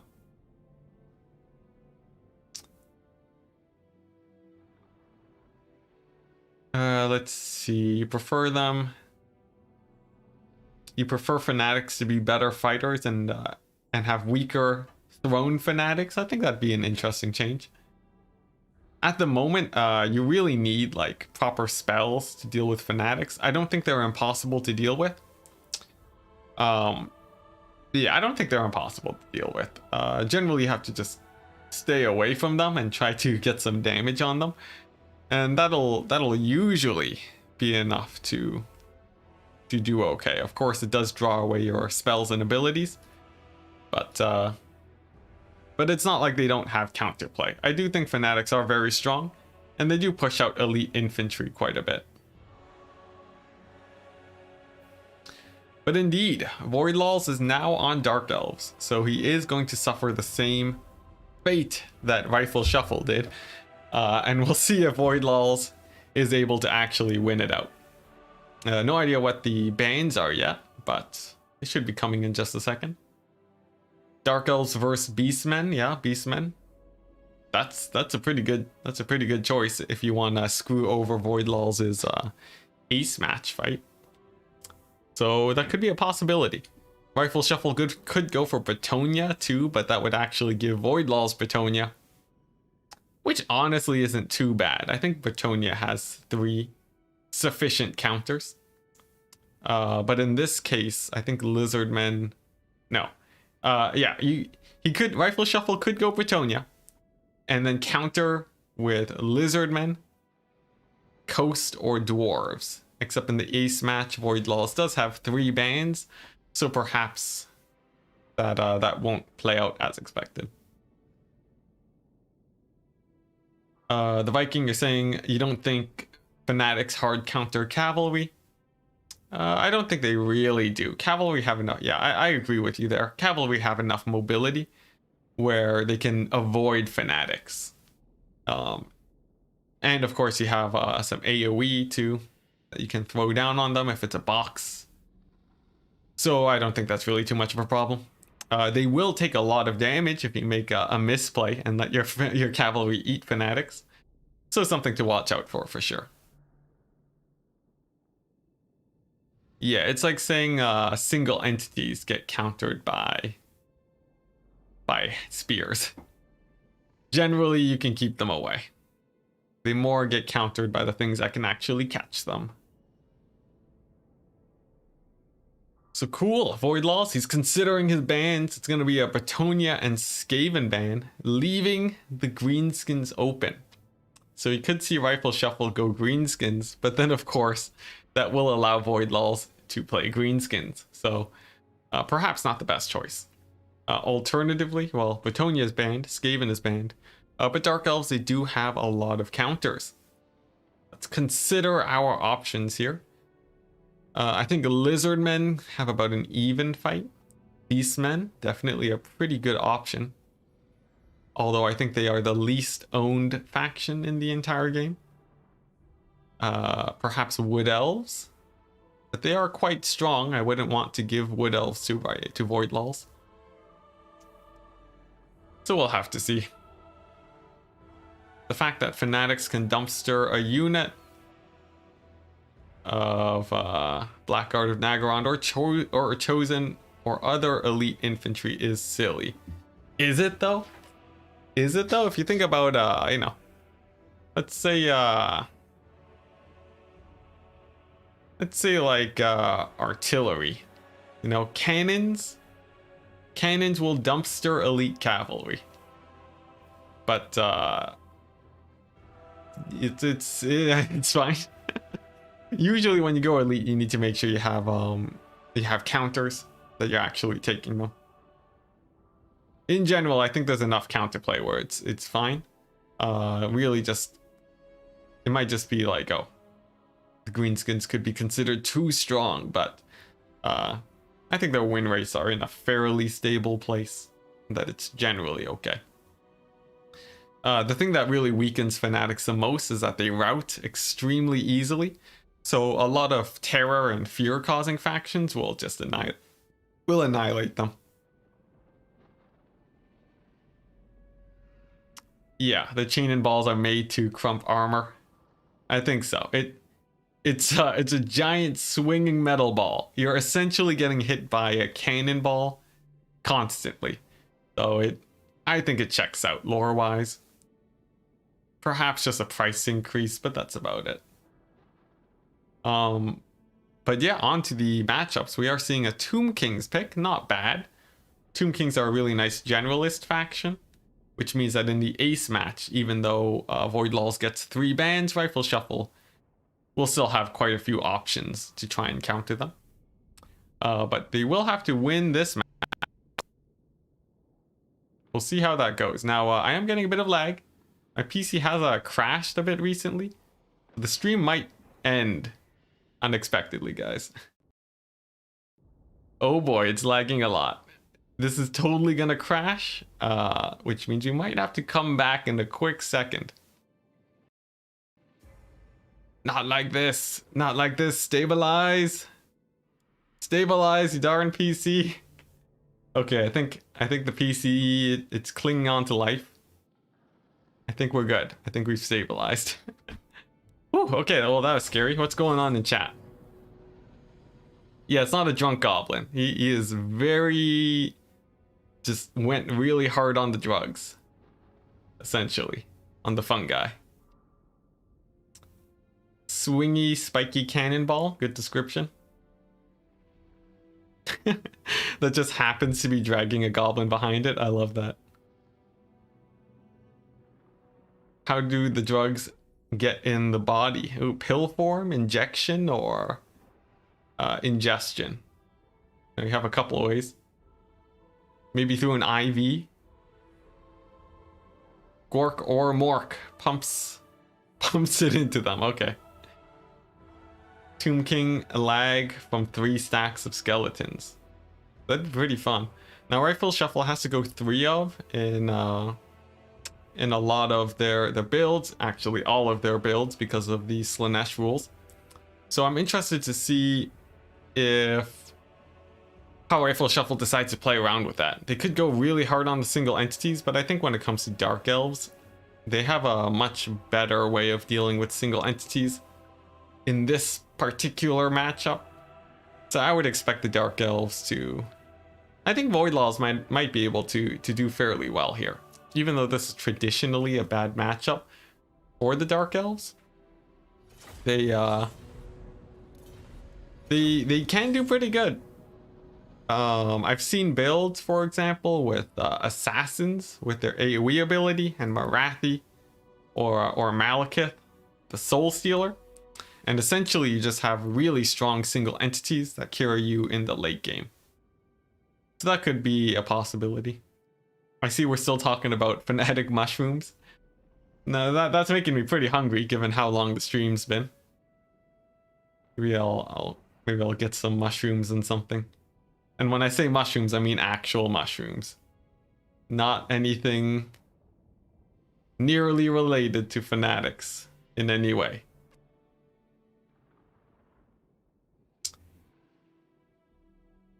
See, hashtag shroom. It's a brew made by night goblin shamans. I see. Yeah, see, Mr. Phoenix or Meister Phoenix. Yeah, I started going down a path and I wanted to bail out, but I think I already went too deep. It's already been said. It's on YouTube now. I'm sure it's fine though. Now this could be the last game if Void Laws manages to win this. And if it is, I will be ending the stream, enjoying a break, because I did not expect 3 best of 3s to last so long. But the army picking stage has been extended due to the extensive rules and the different play styles that the players will be facing. So as per usual, no blame to the players. And I'm excited to see how this matchup plays out. A lot of the times when it comes to bad matchups, you see people innovating and bringing in some very interesting builds.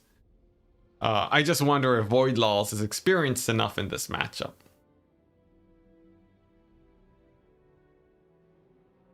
Fanatic Enticity would be hilarious.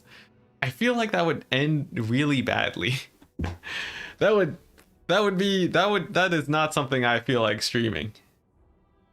But if you know, maybe I'll do a fanatic stream if I hit a million views.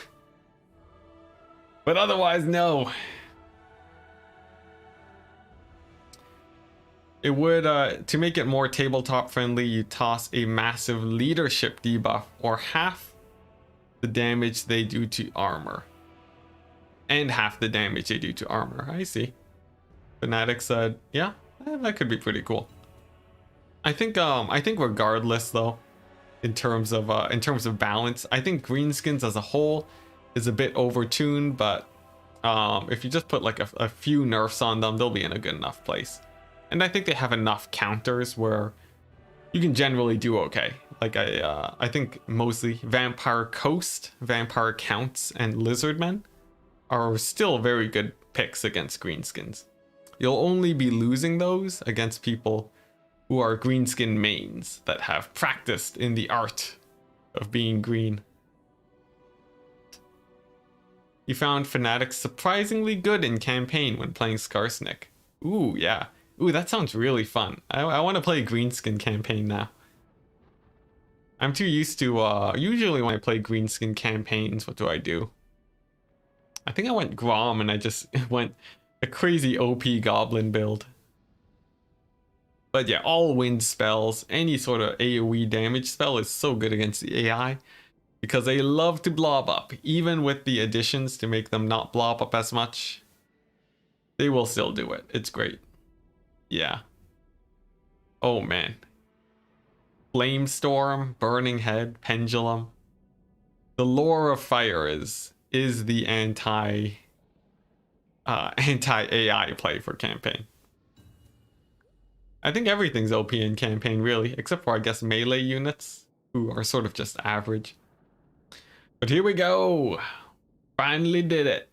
What could be the final game of today, with Tzinch, the schemer, coming out on top in the first match, is going to be it's going to be up 1 against Rifle Shuffle's Slaanesh, coming in with 3 or more of every unit that they decide to bring. We'll see how it goes. We shall see. Voidlaws is on the back foot in this battle, having to play Dark Elves against Tomb Kings. A pretty bad matchup. But knowing Voidlaws, I'm sure they have some sort of scheme planned. And knowing that they are a very strong Warhammer player, I would imagine it should be a pretty uphill battle for Rifle Shuffle.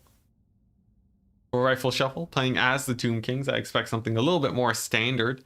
Although, interestingly enough, Caskets of Souls, which usually would do good against the Dark Elves, will have to come in a group of 3.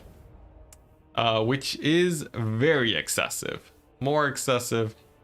It's pretty excessive even by Slaanesh standards. But I wouldn't say too excessive. And going into the game, it looks like instead opting for no Caskets of Souls, going for triple Ushabti play instead. The 2 Tomb Princes, nope, Necrotex, to support the glorious double Kemrian War Sphinx play. Now that's very exciting, but we'll see if the Dark Elves have something to deal with such single entity might. The front line is just skeletons, spears, and warriors, so nothing too exciting there. For the Dark Elves, it is a triple bolt thrower play with loads of cavalry, tons of Dark Riders, even a single Cold One Knight, Marathi, as is the meta currently, and a fairly cheap front line. Some Corsairs, some Bleak Swords, some Dread Spears. Nothing too crazy. But there is one War Hydra, which will surely get shot to death by the Ushabti Great Bows. In fact, most of this army will have a hard time versus Ushabti Great Bows, and it really depends on how well the bolt throwers shut them down. One main problem in doing that is that the War Sphinxes will have a pretty free time running over everything if the bolt throwers are focusing on Ushabti the whole game. So I think we have a pretty interesting match on our hands. As for the infantry, they'll get run over. And Marathi, well, she's going to have her work cut out for her for sure. Enticity looking forward to his psychedelic mushrooms after the stream? No, guys, no. This is not a rumor that I want spread. Now, it looks like Voidlaws positioning further back to really take advantage of the bolt throwers and their range, although in this case it doesn't really matter, as they'll be able to use most of their range regardless. He does, however, get this slight hill to his advantage. It means Ushabti Great Bows won't easily be able to shoot over. So that's pretty nice. Of course, the extra distance does buy time for Marathi to use her abilities. She's going to be coming in with a Wand of Koraidon, Soul Stealer, and even a Power of Darkness, but she won't really be casting those too much, except for the Wand of Koraidon. Oh, jeez. Okay. Don't mind me. But instead, I think the Dark Elves actually do want to get engaged a little bit faster. Because the Tomb Kings, they do have Ark in the Black Spirit Leech. Which is actually a little bit scary. Don't worry, I'm not dying. Not today, guys. Not today. Now, if we look at the game, is actually... Wow, is my PC dying? Seems like my PC might be having a bit of a hard time here, unfortunately, but hopefully we can finish off the stream before it crashes completely. If it does crash, we might just have to end it. I'm not entirely sure. But fingers crossed, and continues chugging along. This time it's looking real bad though. Oh dear.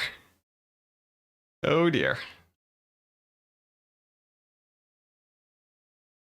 Let's see, I don't know if we're still live, but my mouse no longer visible to me. But let's open up a task manager real quick. We're doing live fixes. Okay, Streamlabs OBS is using 96% of my memory, but we will continue on. We will continue on. So, taking a look at the game. We are live. We're doing it live. We're taking a look at the game. The cavalry. They're getting shot at by the Ushapti. It's looking pretty rough, but they are only Dark Riders, so that doesn't matter too much for the Tomb Kings. Their infantry just taking a few hits from the artillery. The Reaper bolt throwers, pretty inconsequential. But the Tomb Kings will have to advance if they want to get value. Legion saying Streamlabs is running on Chrome, perhaps.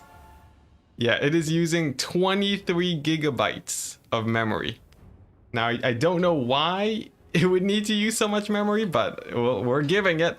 Now, like I said earlier, the War Hydra too, dancing around, avoiding the Ushapti great bow shots. It does come in with a pretty nice amount of missile resist, and of course regeneration. So unless the fighting actually gets started, I wouldn't be too worried about the War Hydra.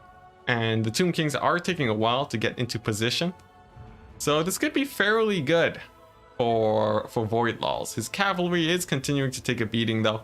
Some Dark Riders getting taken out. They do get one shot by Ushapti great bow fire. That's going to be hurting quite a bit. However, a really nice trade. These Ushapti over here have taken about a third of their HP in damage.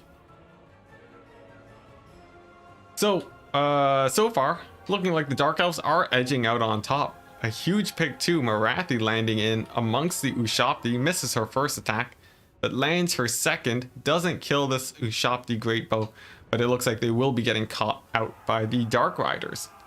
A pretty nice pick, however. Some skeletons coming in to support, and oh no, Ark in the Black. Skeleton summon gonna be dropping, possibly? But no, it looks like he decides to hold, and those Dark Riders will manage to escape. So that's good for them. Soul Steal actually drops a little bit preemptively. It will kill an Ushapti model, but a little bit not too worth it. Of course, it gets a bit of damage on Ark in the Black too, but nothing too crazy. What is nice though is that this does delay the engagement. These bolt throwers are just continuously firing for the majority of the battle. But a possible, and sorry for the low FPS guys, but a possible good engagement for the Tomb Kings. The two Kemrian War Sphinx do manage to jump onto the War Hydra. That's very good for them. We have lost audio as the memory has run out for audio. Oh boy, oh boy. I sort of hope Void Lulls wins this just so that I can end the stream, because this is bad. This is real bad. We'll give it a second. We'll give it a second, guys. Ooh. Ooh, yeah, F. F indeed. F's in chat for my poor PC. There was a memory problem last night that I was trying to fix, so...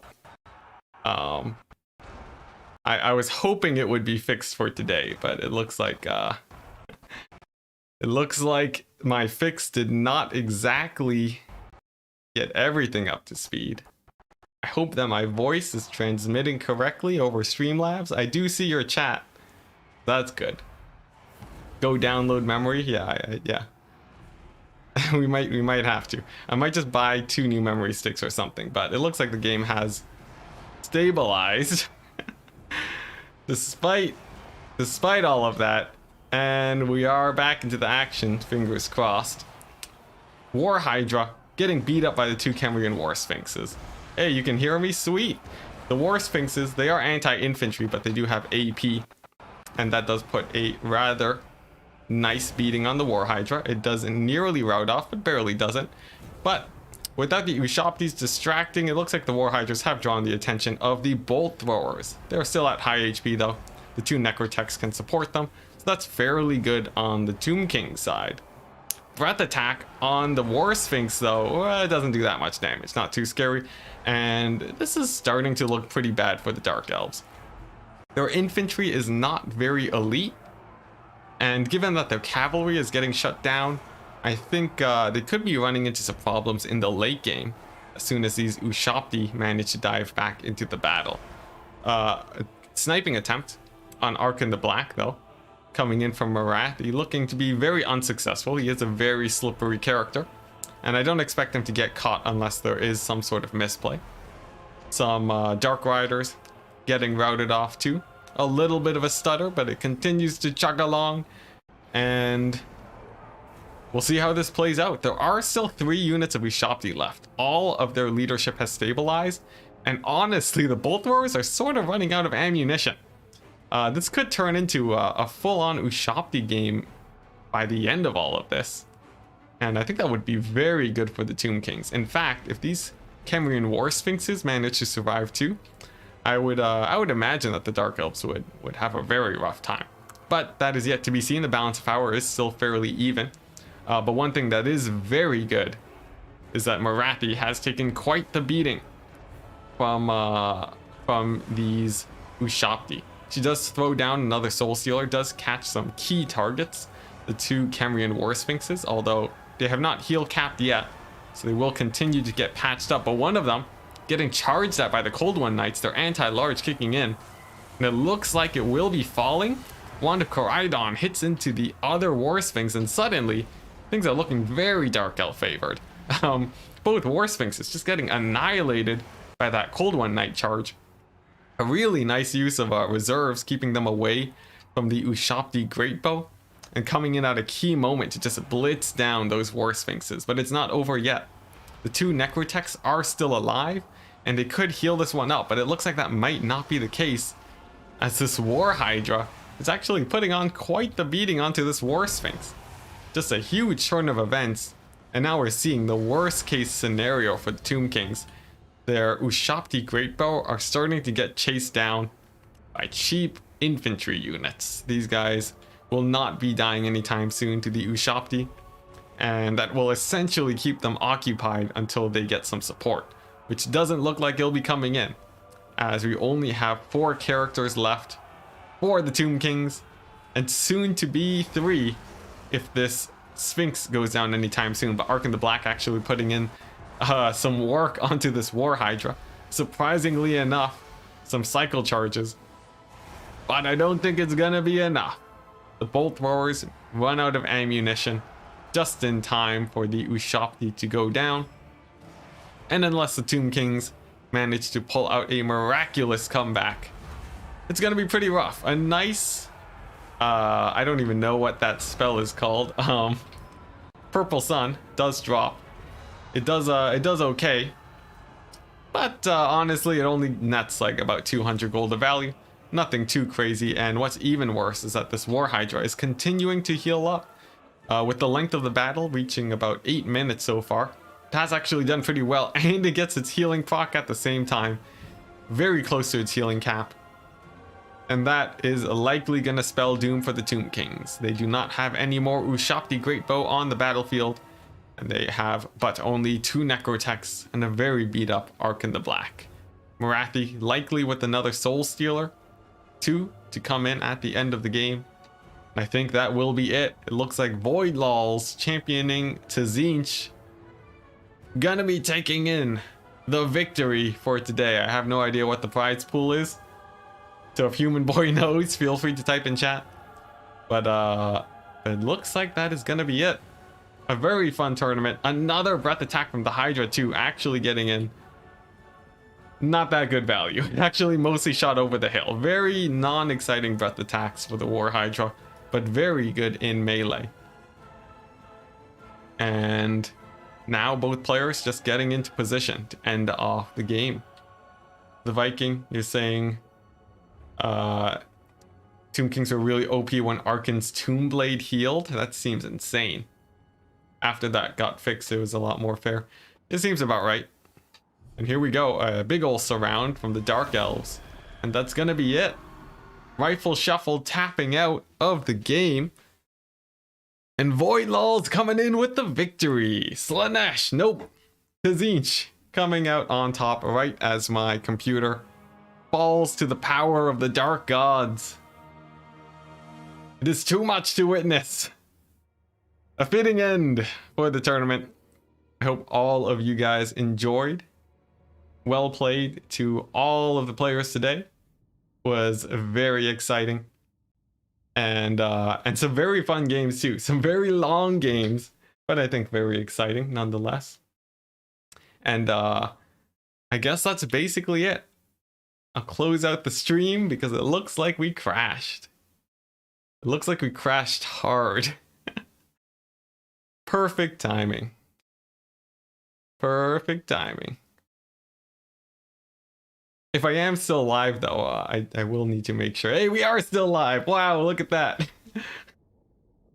Oh my gosh, the ups and downs. But I do need to end the stream as soon as possible so that I can tear apart my PC and try to figure out what's going on. I will give Void Lols that 2 beside their name to signify that they did win. And thank you very much, guys, for coming in to watch. Thank you very much for the players, and huge appreciation for Human Boy for inviting me to cast the tournament today, and of course managing most of the event. It has been a pleasure, and I hope to see you guys later. You will likely see me next time when I release my Tide of Battles video talking about builds to counter greenskins. It should be a fairly short one, but I think it should be useful nonetheless. So with all that out of the way, peace out, guys. And I forgot I also have to wait for YouTube to catch up with the stream so that I don't get cut off at the end of my video.